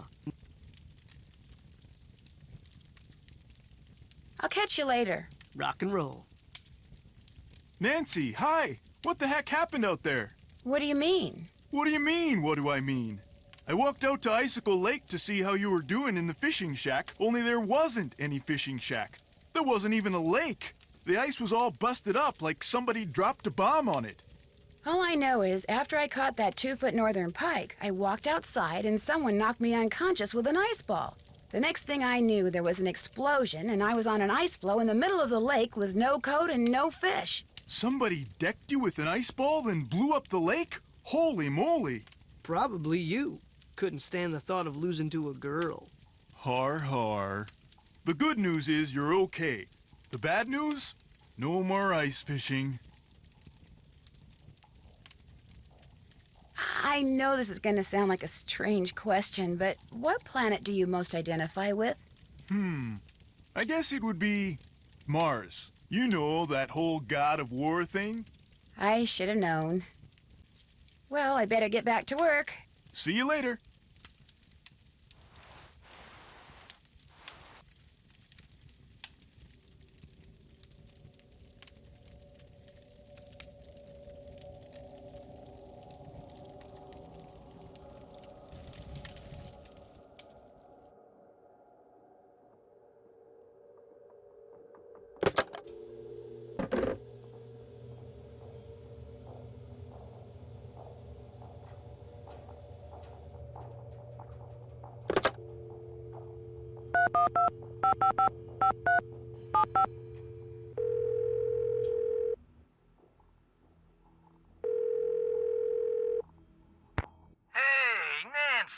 I was wondering when your number there was gonna show up on caller ID.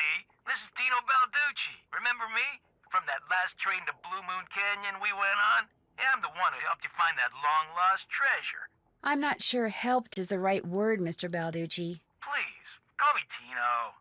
In fact, Tino, I'm a little surprised you're still in law enforcement, considering some of the unethical, if not illegal, stunts you pulled back then. Hey, that's all behind me. Ancient history.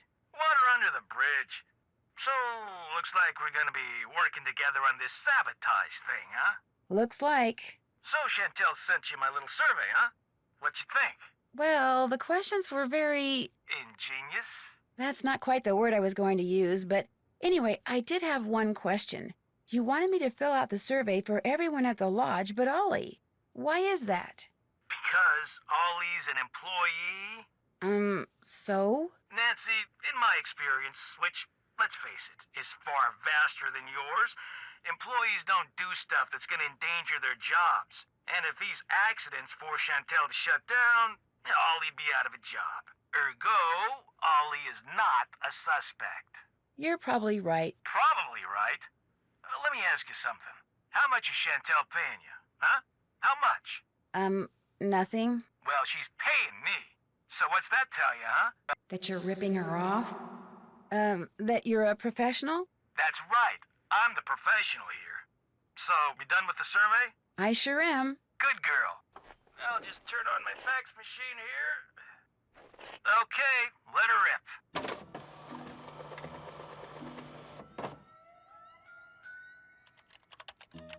Nice work, Nancy. According to the survey, our perp is none other than our bird-watching champion snowshoer, Bill Kessler. But Bill Kessler likes to ice fish. Guadalupe Comillo is the one who likes to birdwatch. Yanni Volkstaya is a champion skier. And Lou Talbot likes to snowshoe.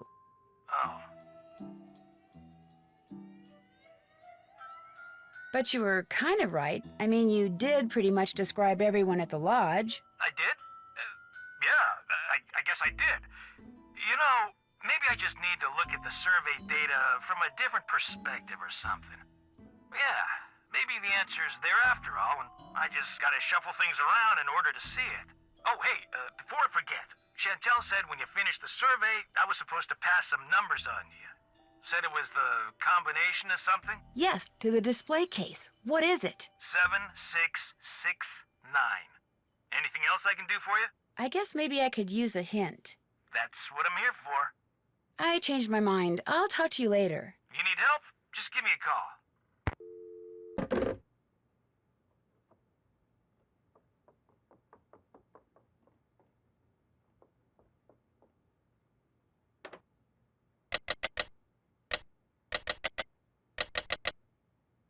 That did it.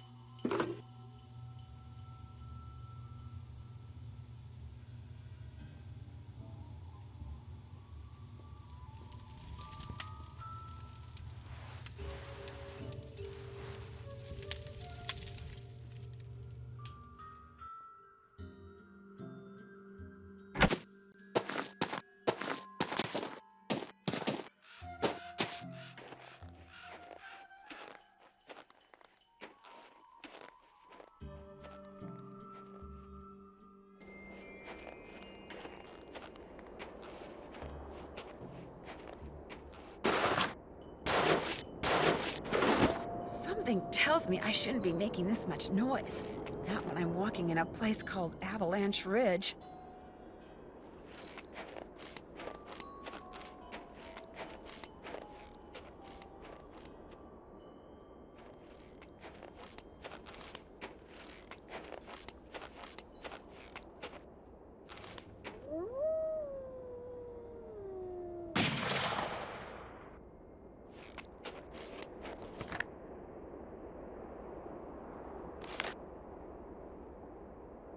Possible sauropod scapula. Take to lab for precise ID.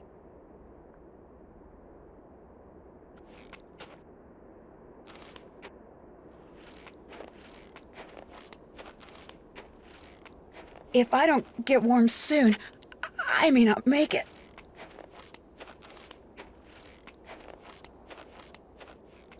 Looks like some kind of house. Could someone be... Hello? Is anyone here? Doesn't sound like it.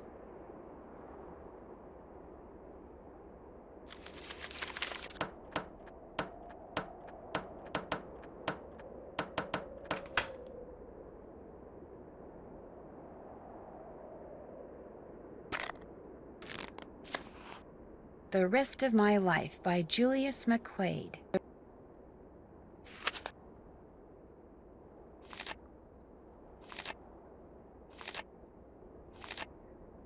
So once I get her attention by saying her name, I can give her commands.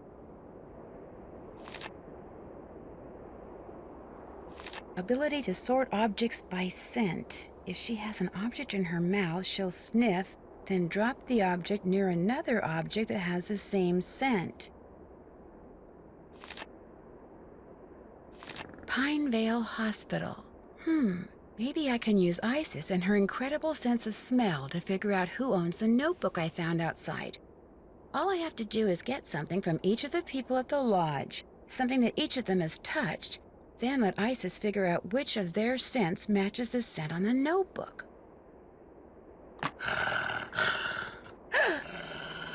Isis, stay. Down. Isis, down. Go.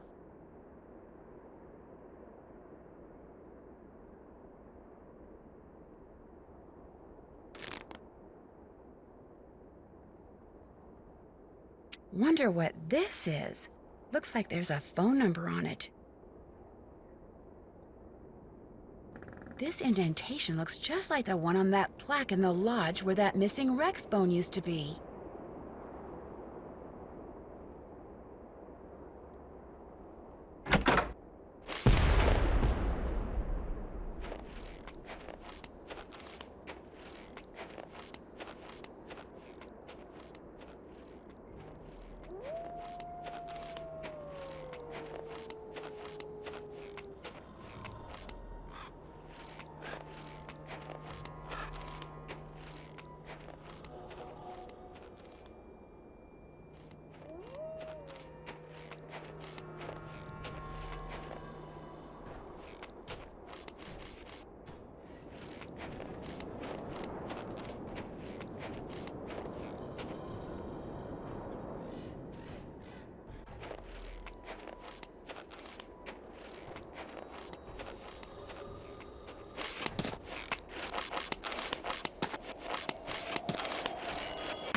Much better. I was really cold. Who's this from?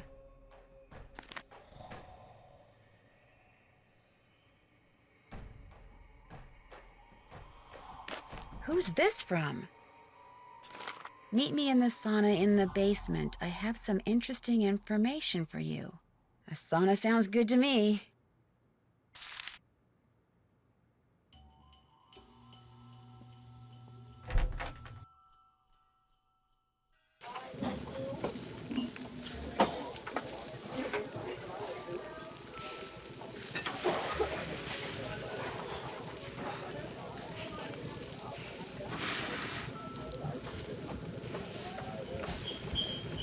Order up.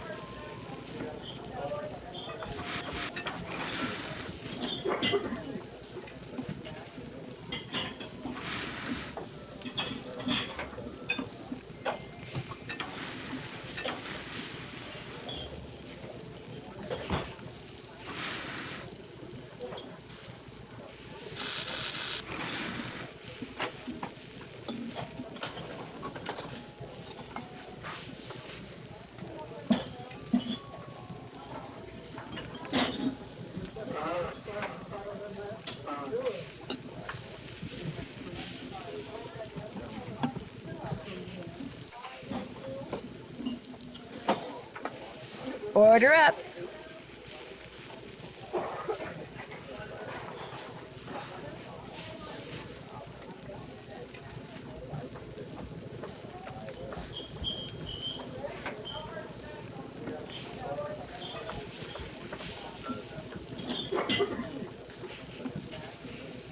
Order up.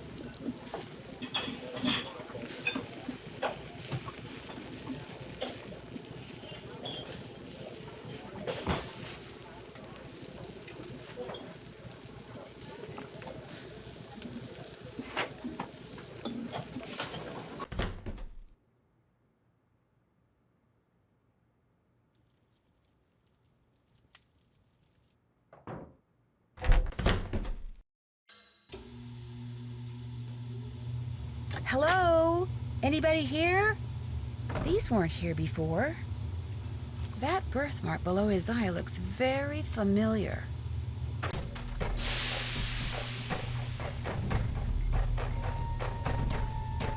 Hey! Is someone out there? The door's... Whew, I'm getting... Once I get all these pipes connected, I can turn on the cold water and cool this place off.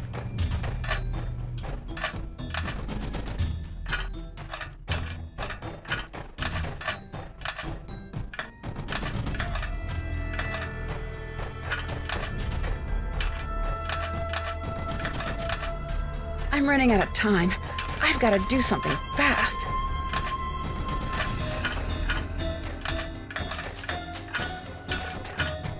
If I don't get these pipes adjusted soon, I'm not gonna make it. I don't have much time. I've got to get these pipes lined up now. There. I may still be locked in, but at least I won't feel like a rotisserie chicken anymore.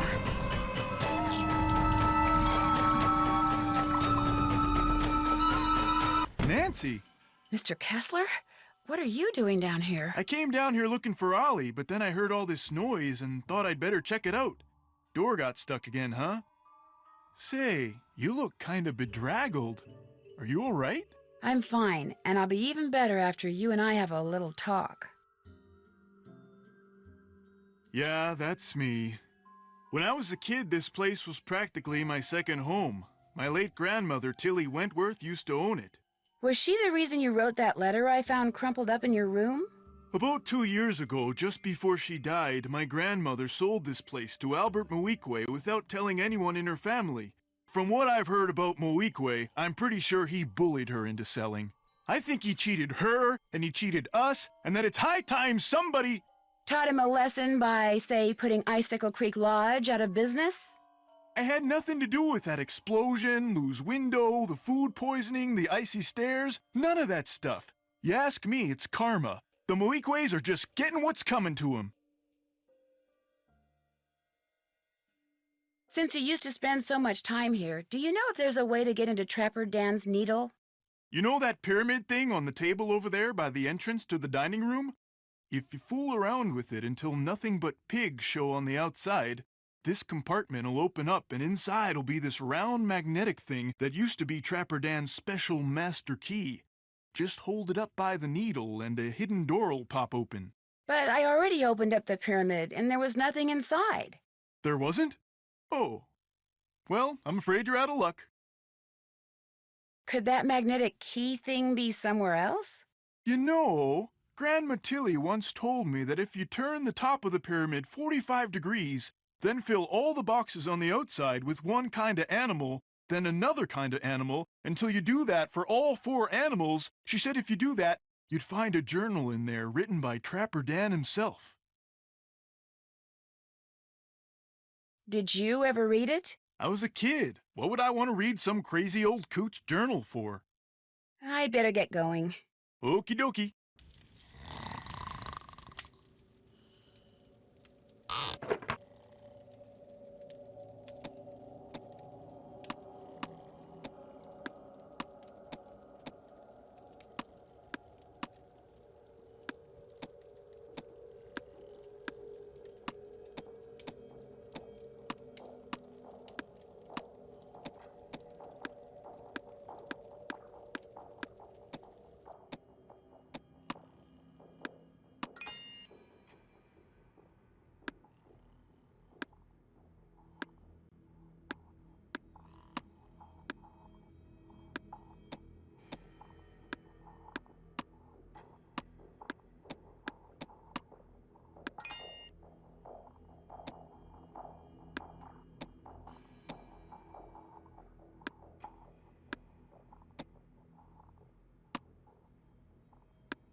Daniel Weissnitz, better known as Trapper Dan, I'll bet.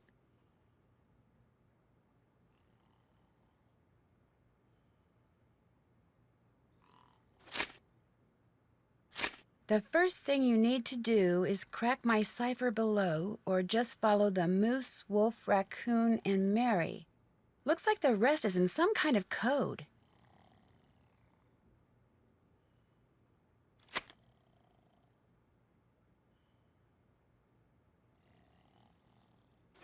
Can't find Mary? Well, try pulling on that rope above the vaults.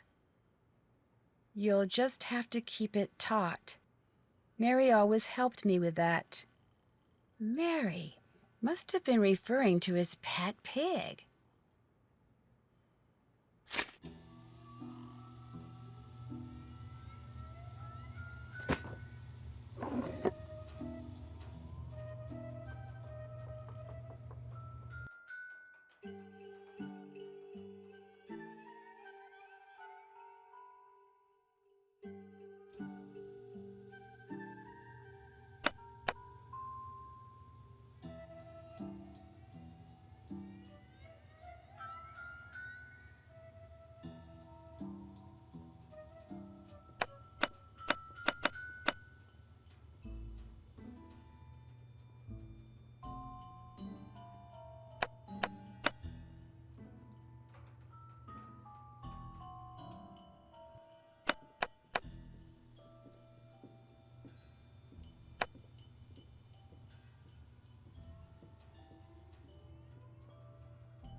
Hello? Miss Camillo, hi, it's Nancy Drew from Icicle Creek Lodge. Yes, hello. Is the wolf all right? Well, Ollie hasn't succeeded in shooting or trapping it yet, if that's what you mean. But I'm not going to tell you any more until you tell me who you really are. All right. I'm a member of Run and Grow Free. As you may or may not know, that's an organization dedicated to the protection of wild animals. I went to the lodge to make sure nothing happened to that wolf. See, we're trying desperately to arrange to have it captured and transported to a sanctuary. But so far, all the ones we've contacted are full. And unless and until we find a place for it, all we can do is try to protect it. Now tell me more about the contact you've had with the wolf. After I was buried by an avalanche, it dug a hole in the snow so I could escape. It may have sensed you were in trouble, or its behavior may have been totally random. But either way, the fact that the wolf didn't simply run away from you is very bad news. It is? Wolves and humans simply do not mix. While wolves may appear to be similar to dogs, behaviors that have been bred out of dogs after thousands of years of domestication are still instinctive to wolves. Training a wolf to behave like a dog may mask those instincts, but it cannot eradicate them. For that reason, no matter how sociable the wolf may appear, instinct can at any moment rear its ugly head with devastating results for any humans involved and for the wolf. Especially for the wolf, who will have simply been doing what comes naturally. So the fact that this wolf doesn't seem to be that afraid of people could lead people to think they don't have to be afraid of it. Precisely. It could make them forget that all wolves are, first and foremost, wild. And while we're on the subject, do not ever, ever give in to the temptation to feed the wolf. For one thing, a wolf's jaws are twice as powerful as a German shepherd's, and should your hand happen to get in its way when it tries to feed? I get the picture. For another thing, making the wolf dependent upon you for food would seal its doom. It sounds strange, Nancy, but the very best thing you can do for that wolf is nothing. Are you the one who wrecked all the gear that was in the fishing shack? Yes, that was me. I was afraid that Bill Kessler fellow would encounter the wolf on one of his trips out to the shack, and that it would end badly for the wolf. So I did a number on his equipment. I've done worse while working on behalf of Run and Grow Free. Believe me. So, are you kind of an expert on wolves? Oh, good heavens, no. Although I probably know more about them than most people do, which unfortunately isn't saying much. Things like what? Well, I know that a wolf that lives by itself, like the one up there at the lodge, a lone wolf, if you will, a wolf like that is called a disperser. And I know that 95% of the wolf's natural habitat down here in the lower 48 states has disappeared. And I know some people, a lot of people, couldn't care less. But it seems to me that wolves have just as much right to go about their business in this country as we humans do. After all, they were here first. When you were here at the lodge, how come you had a magazine that featured Yanni Volkstaya in your room? You're very observant. I read the article thinking he might make a good spokesperson for Run and Grow Free. But then I actually talked to him. At which point I realized that not only is he a raving egomaniac, but he's appallingly superstitious when it comes to wolves. I put an abrupt end to that conversation. I was afraid he might try to tell me that wolves had eaten his grandmother or something. You know, actually, never mind.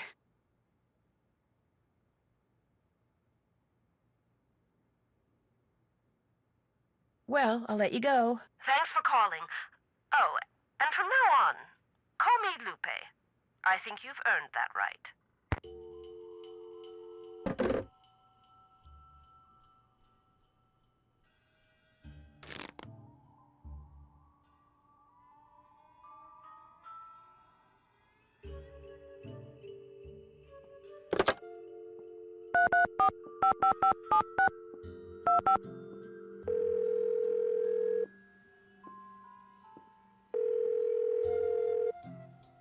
You've reached the office of Dr. Nikki Sabatini, professor of geology at the University of Alberta, Camrose.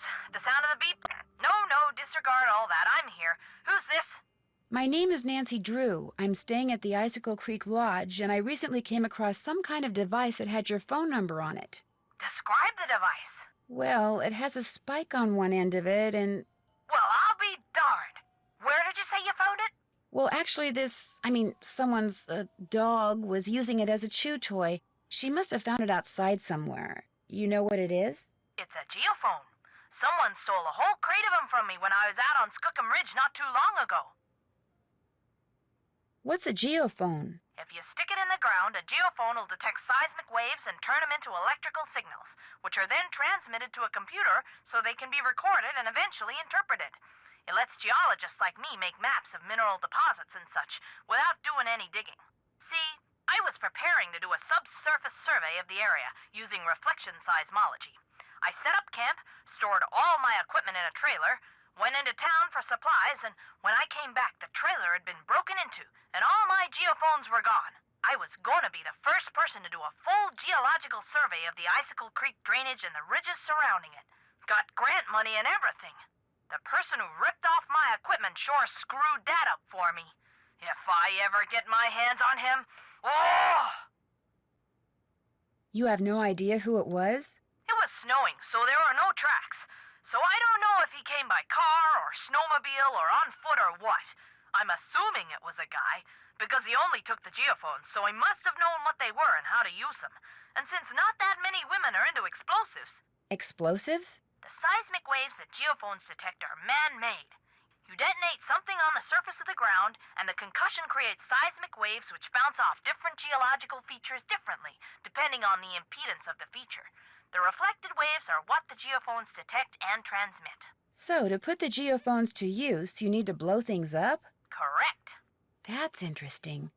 So, if someone were looking for valuable mineral deposits, they might use geophones to do it? If someone had the technical expertise, yes. Although reflection seismology is more typically employed to locate deposits of hydrocarbons, like oil and gas.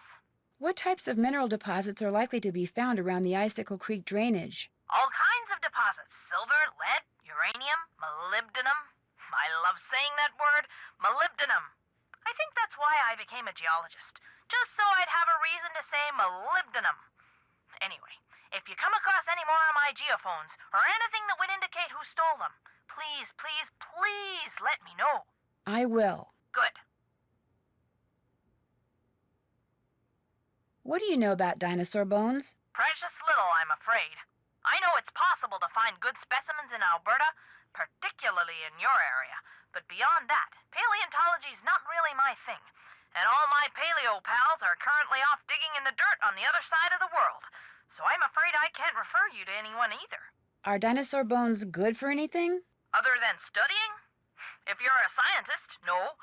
But because they're obviously rare, a lot of people collect them. In fact, I understand there's a pretty big black market for them. Black market? You mean people pay money for dinosaur bones? People pay big money for them.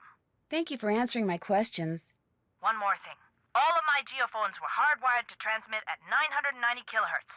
So if you find any kind of receiver tuned to that frequency, check it out, because it could very well belong to the thief. Bye! Been there, done that. Check. Check. That's finished. That's finished. Check.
Carrying this laundry bag around's a pain. I need to dump it down that chute upstairs.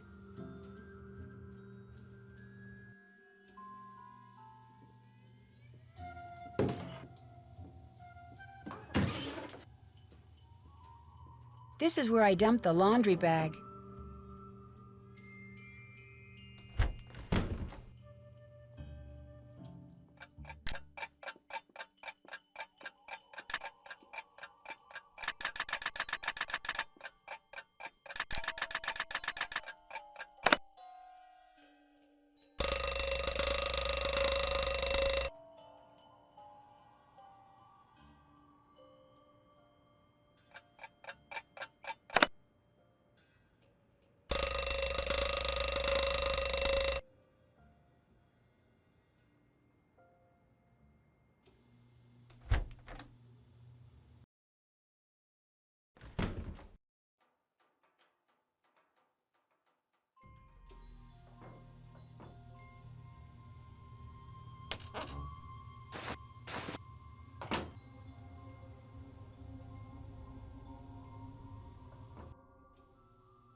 I think I'll keep one of these washcloths.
Order up.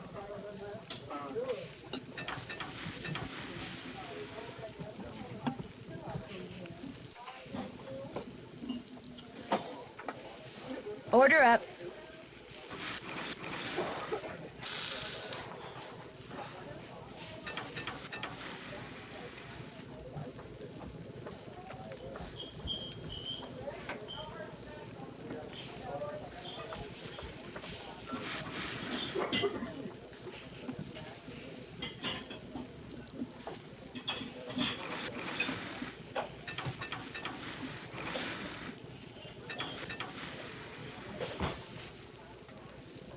Order up.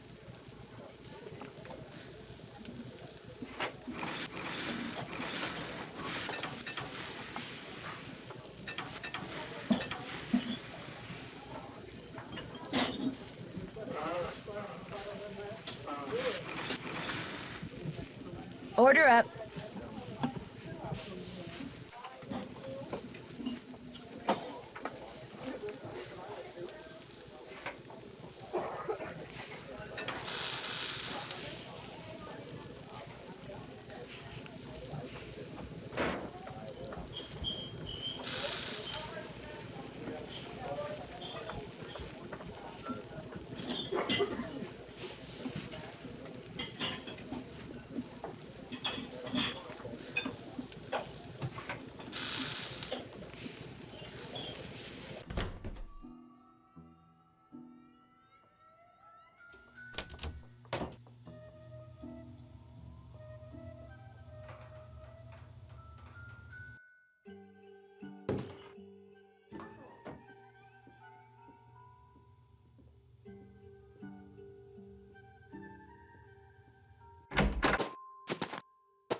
The scents match, which means those notes belong to Lou Talbot.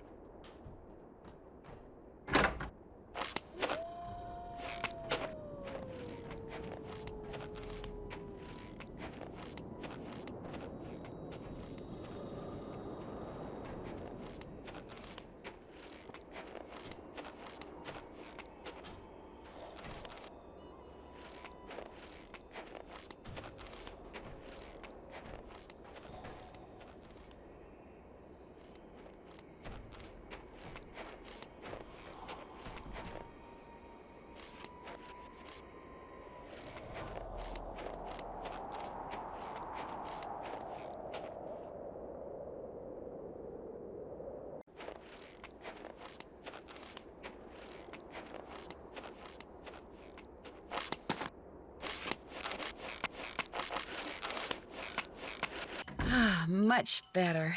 I was really cold. Now what?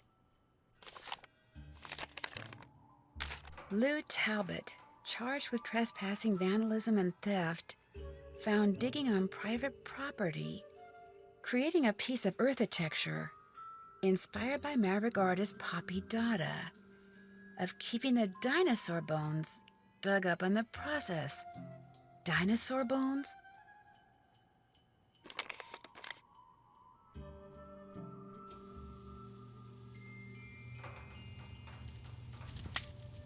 What's up? Do you think I could have the Rex bone that you took from that plaque by the display case? Dude, what makes you think I took some bone from some plaque? Because you referred to it in your notebook, which I found outside in the snow. Notebook? Someone who has a really good nose for such things is positive that it's yours. All right, here's the deal. There's a lot of people out there who collect stuff like fossils and dinosaur bones, okay? They pay big bucks for them. And it just so happens paleontology's kind of my thing, so yeah, I collect bones and I sell them. So when you saw those stools over there, you recognized them to be dinosaur bones and decided to try to unearth more. Except I haven't unearthed anything. I'm not the one who's been making things go boom out there. I mean, I may have found a couple of good specimens in a couple of craters, but I didn't make the craters, and I don't know who did. There, that's the key to the closet in my room. You want the bone from that plaque? Go ahead and take it. Okay, dude, excitement's over. Whose move?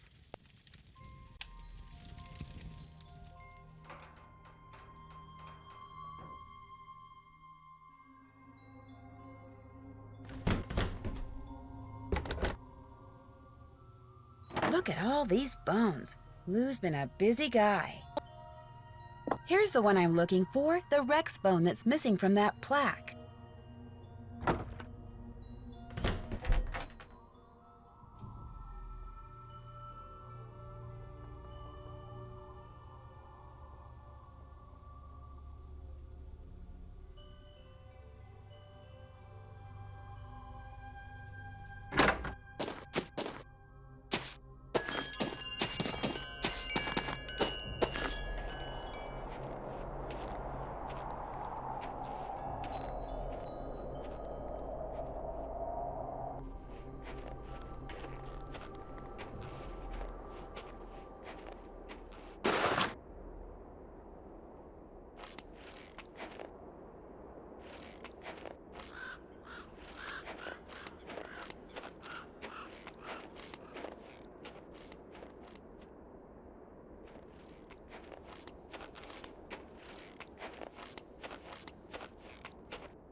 So, I can rearrange these by continuing to drop the tile that falls out the bottom into one of the columns at the top.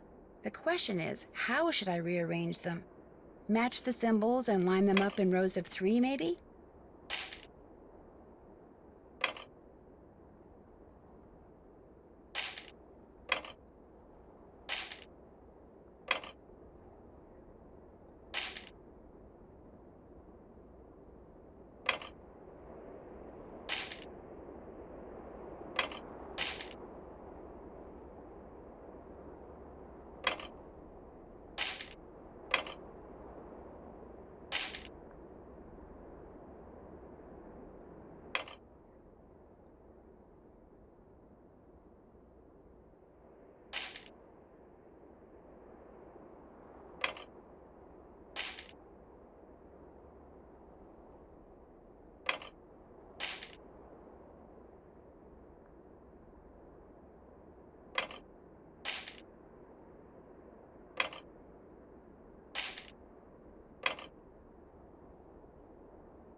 Bingo!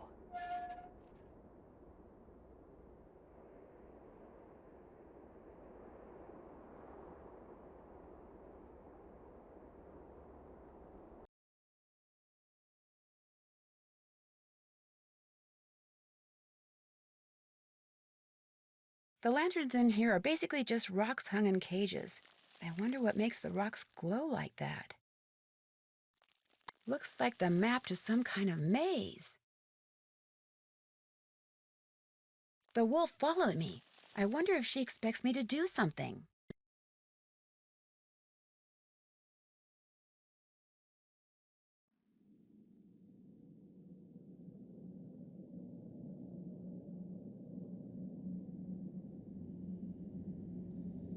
Forward, left.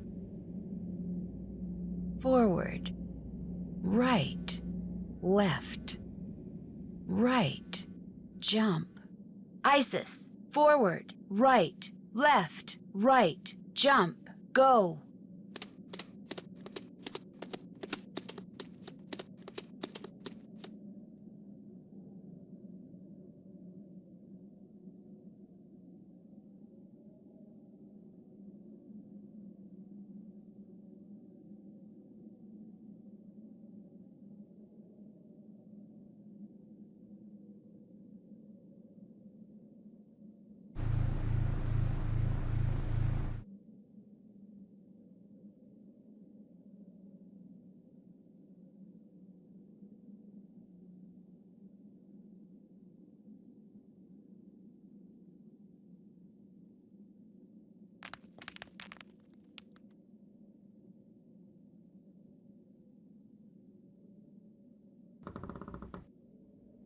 A moose, a wolf, a raccoon, and a pig. The same animals Trapper Dan mentioned in his journal when it came to getting into his needle without the key. I'll bet that's what's behind this wall, a room below the needle.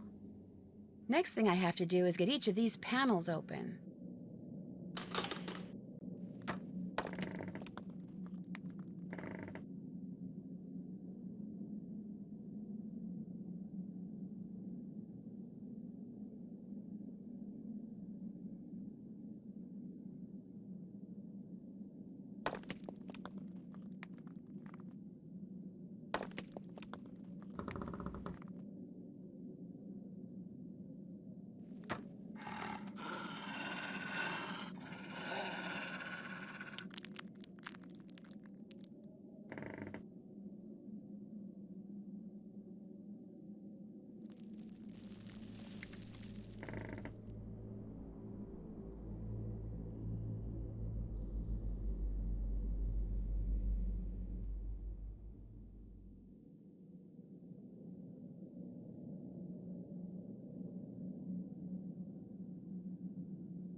I feel warmer already.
Order up.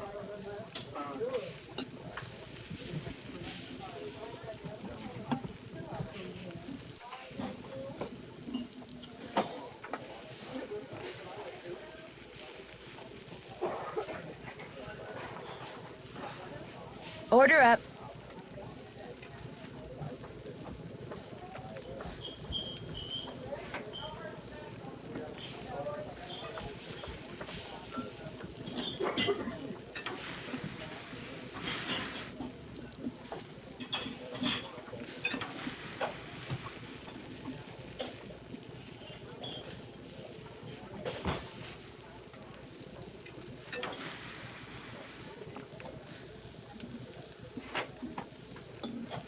Order up.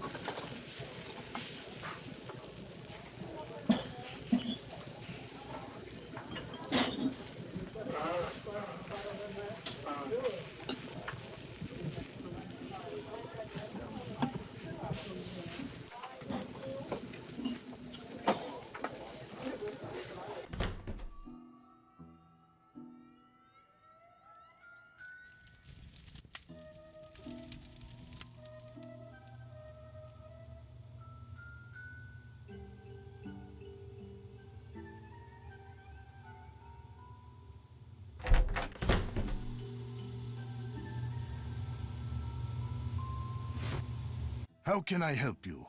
I hear that a major cross-country skiing competition may be held in this area in a couple of years. This is very true. It will rival the Olympics. Could that be the real reason you came here to train? As long as I have to train, why not train in the place where I must eventually put that training to use? As we say in Fredonia, I am simply milking 2 goats with 1 bucket. Besides, I told you about the bomb. My competitors will stop at nothing to defeat me. I am forced to seek out and exploit every possible advantage open to me. I take no pride in some of the things I've done to bring victory to my country, but I have no choice. That's all for now. Kavichinaya.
That looks like a Geiger counter.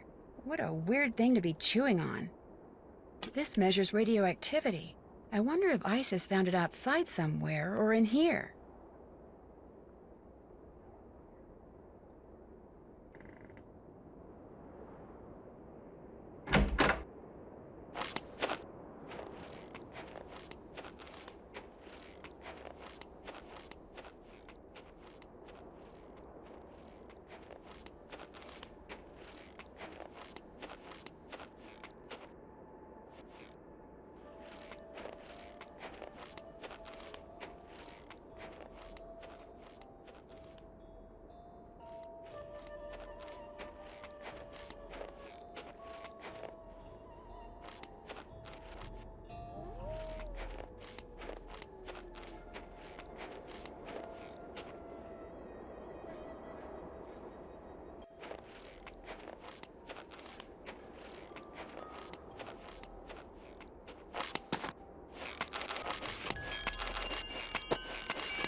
Ah, warm again.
How can I help you? You're busy, so I'll let you go. Come back anytime. Lou Talbot's gone, in case you didn't know. Just up and left. Uh-oh, Chantal's not gonna like that. The good news is, you don't have to do the cooking anymore. I can handle it from here on out.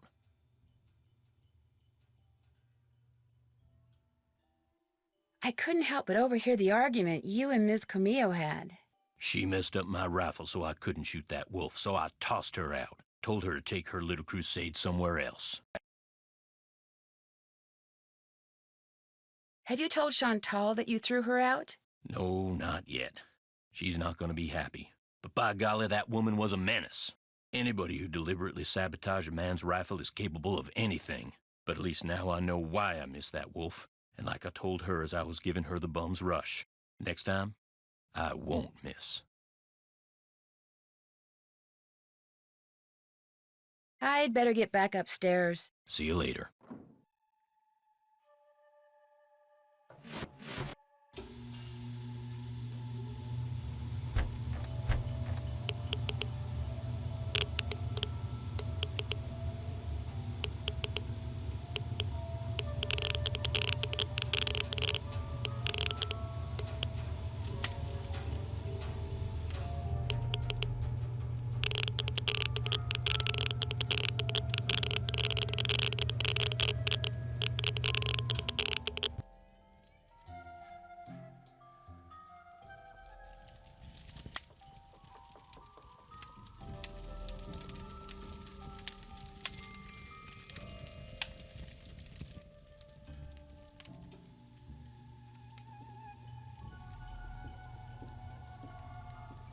Been there, done that.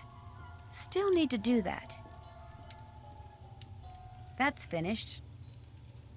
Been there, done that. Still need to do that. Check. Been there, done that. Check. Check. That's finished. That's finished. That's finished. Been there, done that. Oops, haven't done that.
Something tells me this radio belongs to Yanni, and if so, why is he hiding it?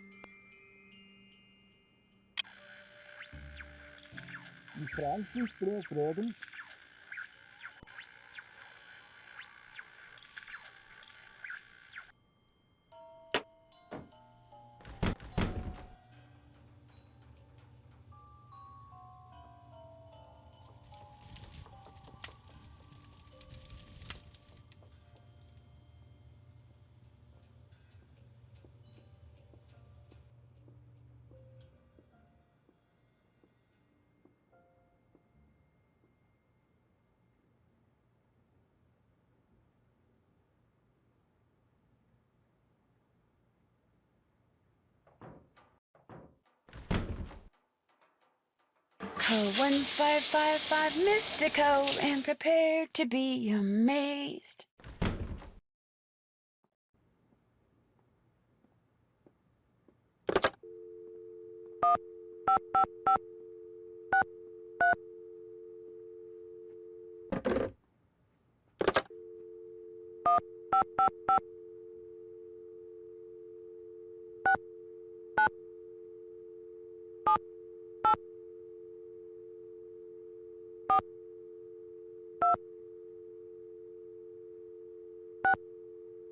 Who dares disturb the concentration of Mystico the Magnificent? I'm sorry. This is Nancy Drew. Nancy Drew, I see your future clear as tape. I see a white wolf and a dark figure named Bruno. Bruno? But beware, Nancy Drew, the wolf will only lead to danger and intrigue.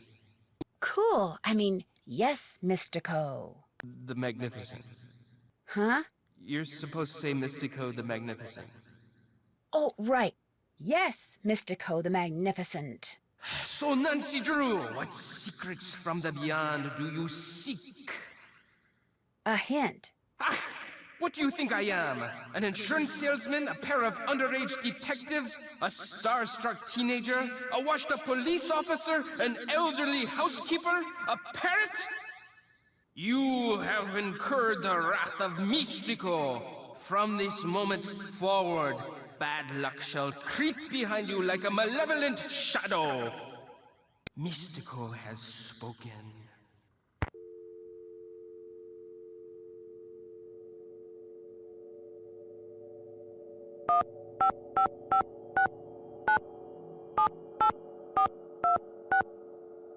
Who dares disturb the concentration of Mystico the Magnificent?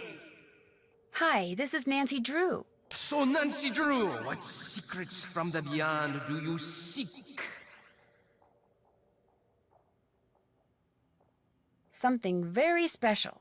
A wise choice. Return to the icy depths, and there you will discover the jewel of the deep blue sea. Mystico has spoken.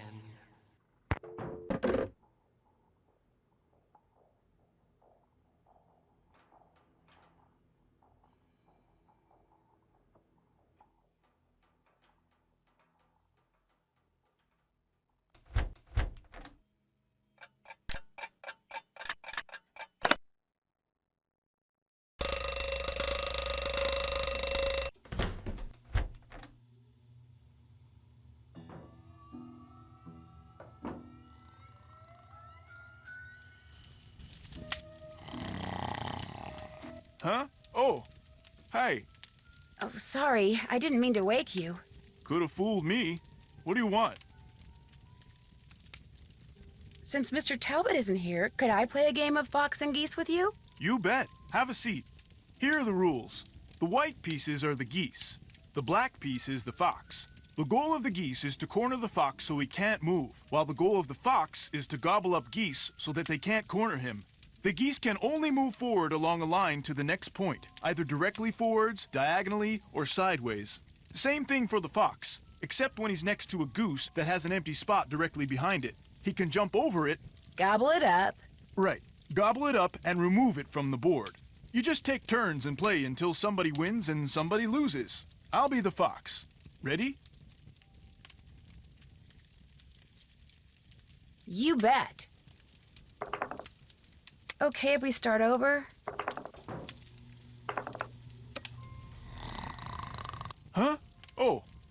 Now what?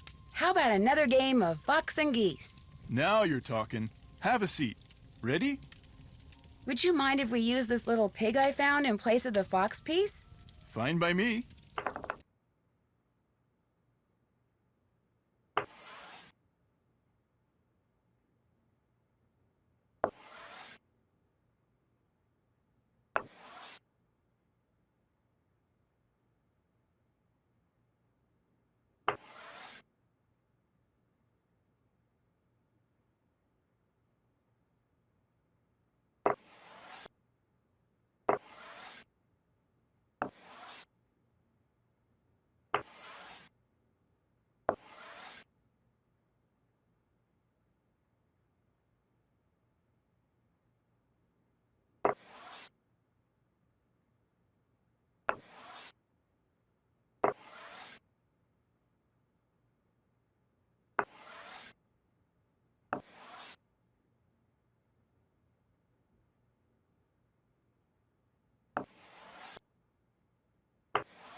You're pretty good. Well, would you look at that?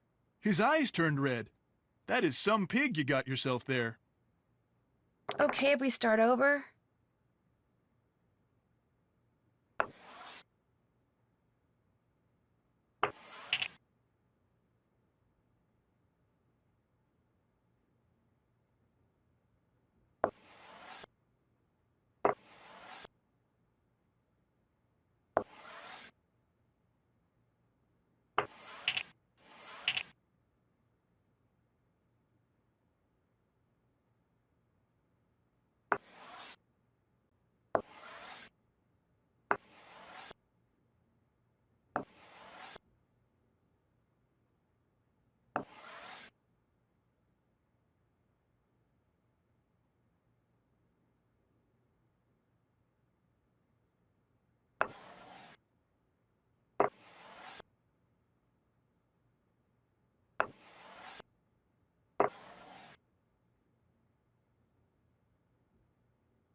Good job.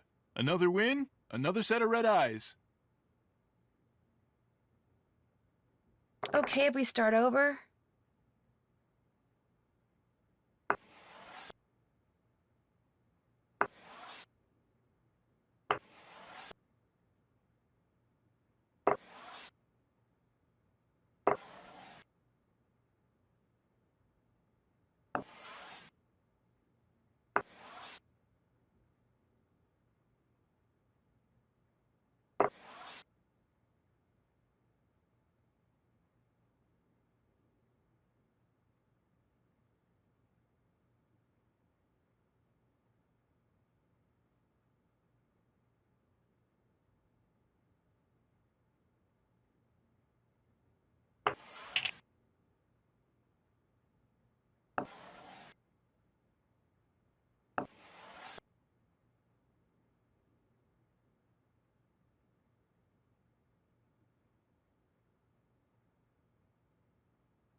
Ah, you beat me. Another win, another set of red eyes. Okay if we start over?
You win, another set of red eyes.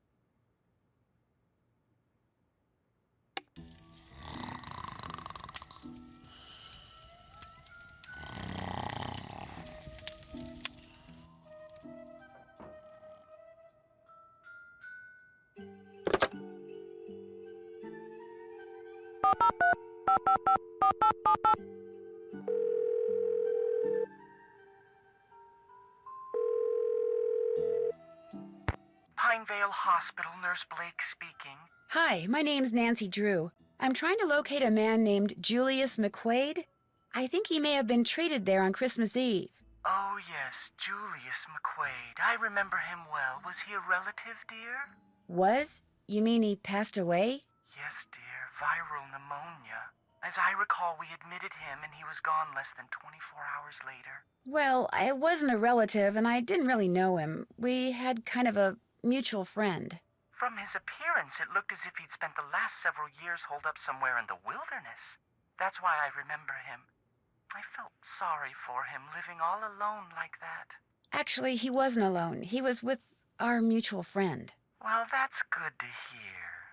You weren't able to locate any next of kin? No, I'm afraid we weren't. When Oops, he came in, haven't all done he had that. were the clothes on his back. No wallet, nothing. We turned his clothes over to the authorities along with his remains, but last I heard, they weren't able to locate any relatives either. I'm sure by now he's been cremated. Well, thank you for the information. Sorry the news couldn't have been better. Goodbye, dear. Check. Oops, haven't done that. That's finished. Been there, done that. Been there, done that. That's finished. Check.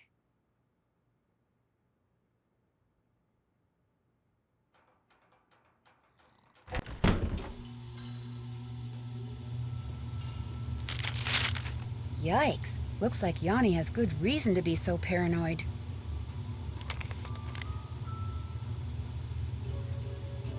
I will not throw ice balls at windows. I will not throw ice balls at windows. Ah, something that Ollie has touched.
My jacket! I'm getting the definite feeling I'm not wanted here.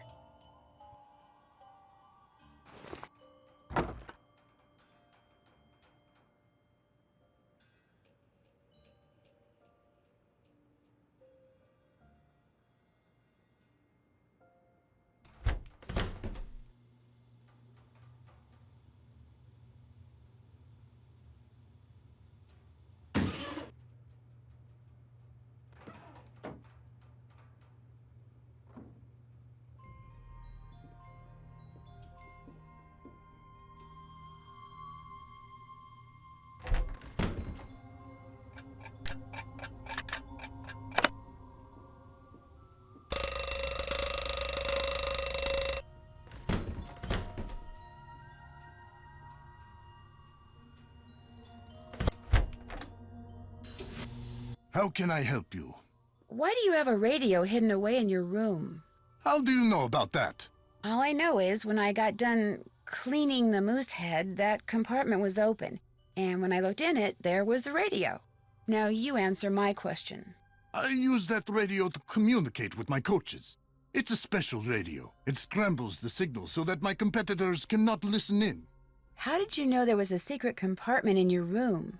The first night I was here, I searched for bugs, something which, due to the cunning of my competitors, I have become very good at. I discovered that by pushing on the moose eye, a compartment opened up. What I don't know is, did you really open that compartment by mistake, or were you up to something else? How do I know you are not working for them? I'm no spy, Mr. Volkstaya. I'm just very observant. Who else have you told about the radio? No one. I believe you, Nancy. So if I find out you're lying, both of us will be very sorry. Do you have any proof that your competitors are out there spying on you? When one has enemies, it's prudent to assume that they are always close by. They are here, Nancy. Make no mistake. That's all for now. We'll talk again, I'm sure.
Forward, right.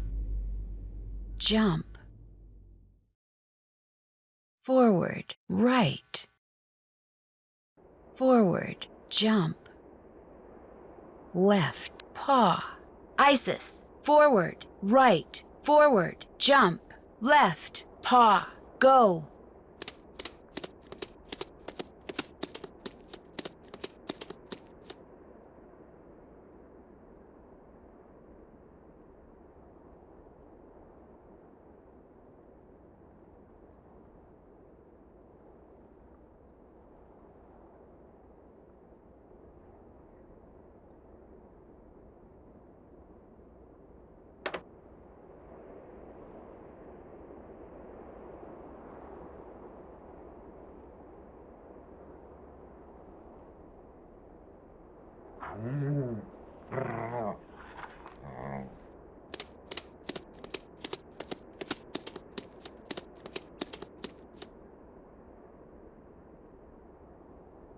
Forward, left, left, paw.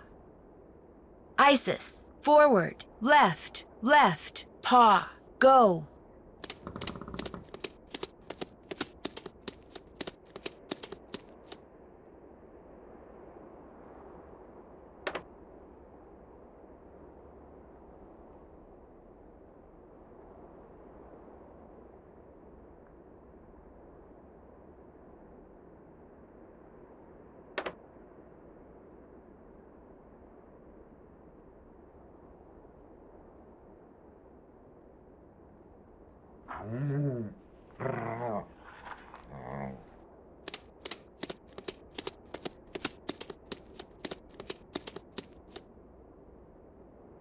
Forward, forward, forward.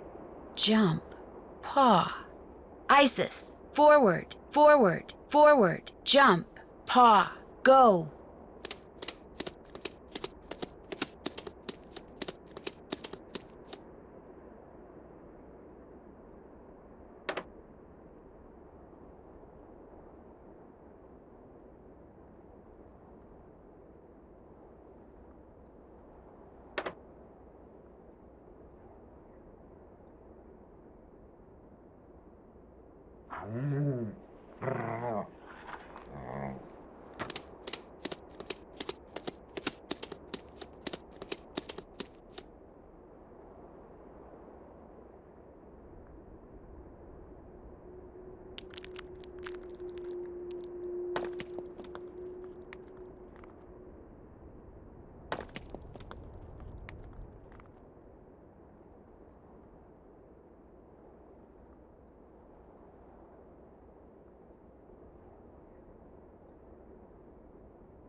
A black snowmobiling outfit, and it's missing a piece of material. I'd sure like to know who this belongs to.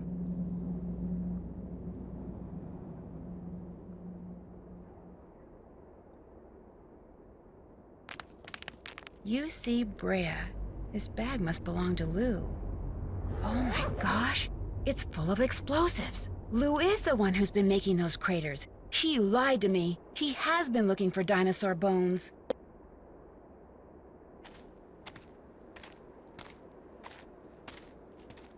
Hello? Is someone in here? Hello? Nancy? Yanni, what are you doing here? I was skiing, but when I passed the needle, I saw that there was a door in it. A door which was open. So I took off my skis to look, and now I am here. What is this place? All I know is I found a bag, Lou Talbot's bag, and it's full of explosives. Lou is the one who has been blowing up things. He is the bomber. He's been excavating dinosaur bones. He may be responsible for a lot of the other stuff that's been going on around here, too. You must stay here and guard the bag. I will ski back to the lodge very quickly and tell the handyman to call the authorities. Then I will return. You will be safe? Perhaps I should stay. No, you go. I'll be fine. I will hurry. Looks like Yanni dropped something. It's that thing he's always wearing on his arm. Hey, Yanni! You dropped something! Yanni? She's got a glove from that snowmobiling suit Lou left behind. Wait a minute. What she just did means the scent on that glove and the scent on that thing Yanni dropped are the same. Which means the person who's been wearing that snowmobiling suit and blowing things up is Yanni. Geophone data... uranium? Oh my gosh, he set the timer. It looks like he's about to blow up the needle. Isis, we've got to get out of here, fast!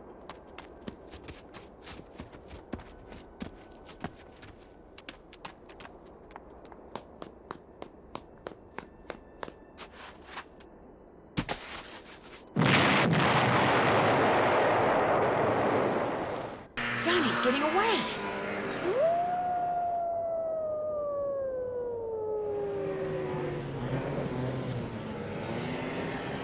What in blazes happened here? Ollie, I need to borrow your snowmobile. I'll explain later.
Lying there in the snow, defeated, Yanni owned up to everything. He tainted the potato salad with bad mayonnaise, he iced down the back stairs, he opened a gas valve in the sauna, he blew up the bunkhouse using the clock he took from Guadalupe's room, and he left those pictures of Bill Kessler for me in the sauna, although he swears the door got stuck by accident in order to cast suspicion on someone else. He did all this because he wanted everyone to leave Icicle Creek Lodge. Why? Because it turns out that he was actually spying for the government of Fredonia, which had sent him to Canada to look for uranium. Apparently, his superiors hoped to secretly mine what he found and smuggle it back to Fredonia. What they planned to do with it then, even Yanni didn't know, but he insisted that he never meant to hurt anyone, and that he really was the best cross-country skier in the world. Unfortunately, he'll never get a chance to prove that now. Chantal has barely been off the phone since she got back to the lodge. It seems that Yanni's shenanigans made the nightly news, not just in Canada, but in the States. And as a result, people have been booking stays right and left, much to her delight. When I told her and Ollie how ISIS had helped me, they were truly amazed. Hopefully, from now on, Ollie will think twice about pulling out his rifle every time he sees a varmint. As for ISIS, Guadalupe called me that very night and told me she'd found a wolf sanctuary that could take her. I could tell from the way the volunteers from the sanctuary treated her when they came to get her that she'll be in good hands at her new home. But still, it's sad that through no fault of her own, she could never run free again. They said it's possible that she might someday be released back into the wild, but not very likely. I'm going to keep my fingers crossed anyway.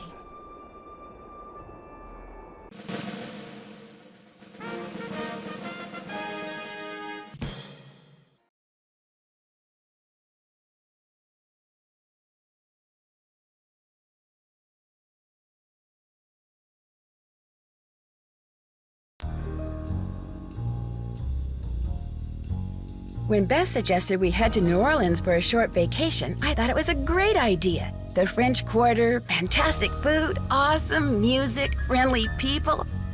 But all it took was one little side trip to check on a friend of Ned's, and suddenly everything got very strange.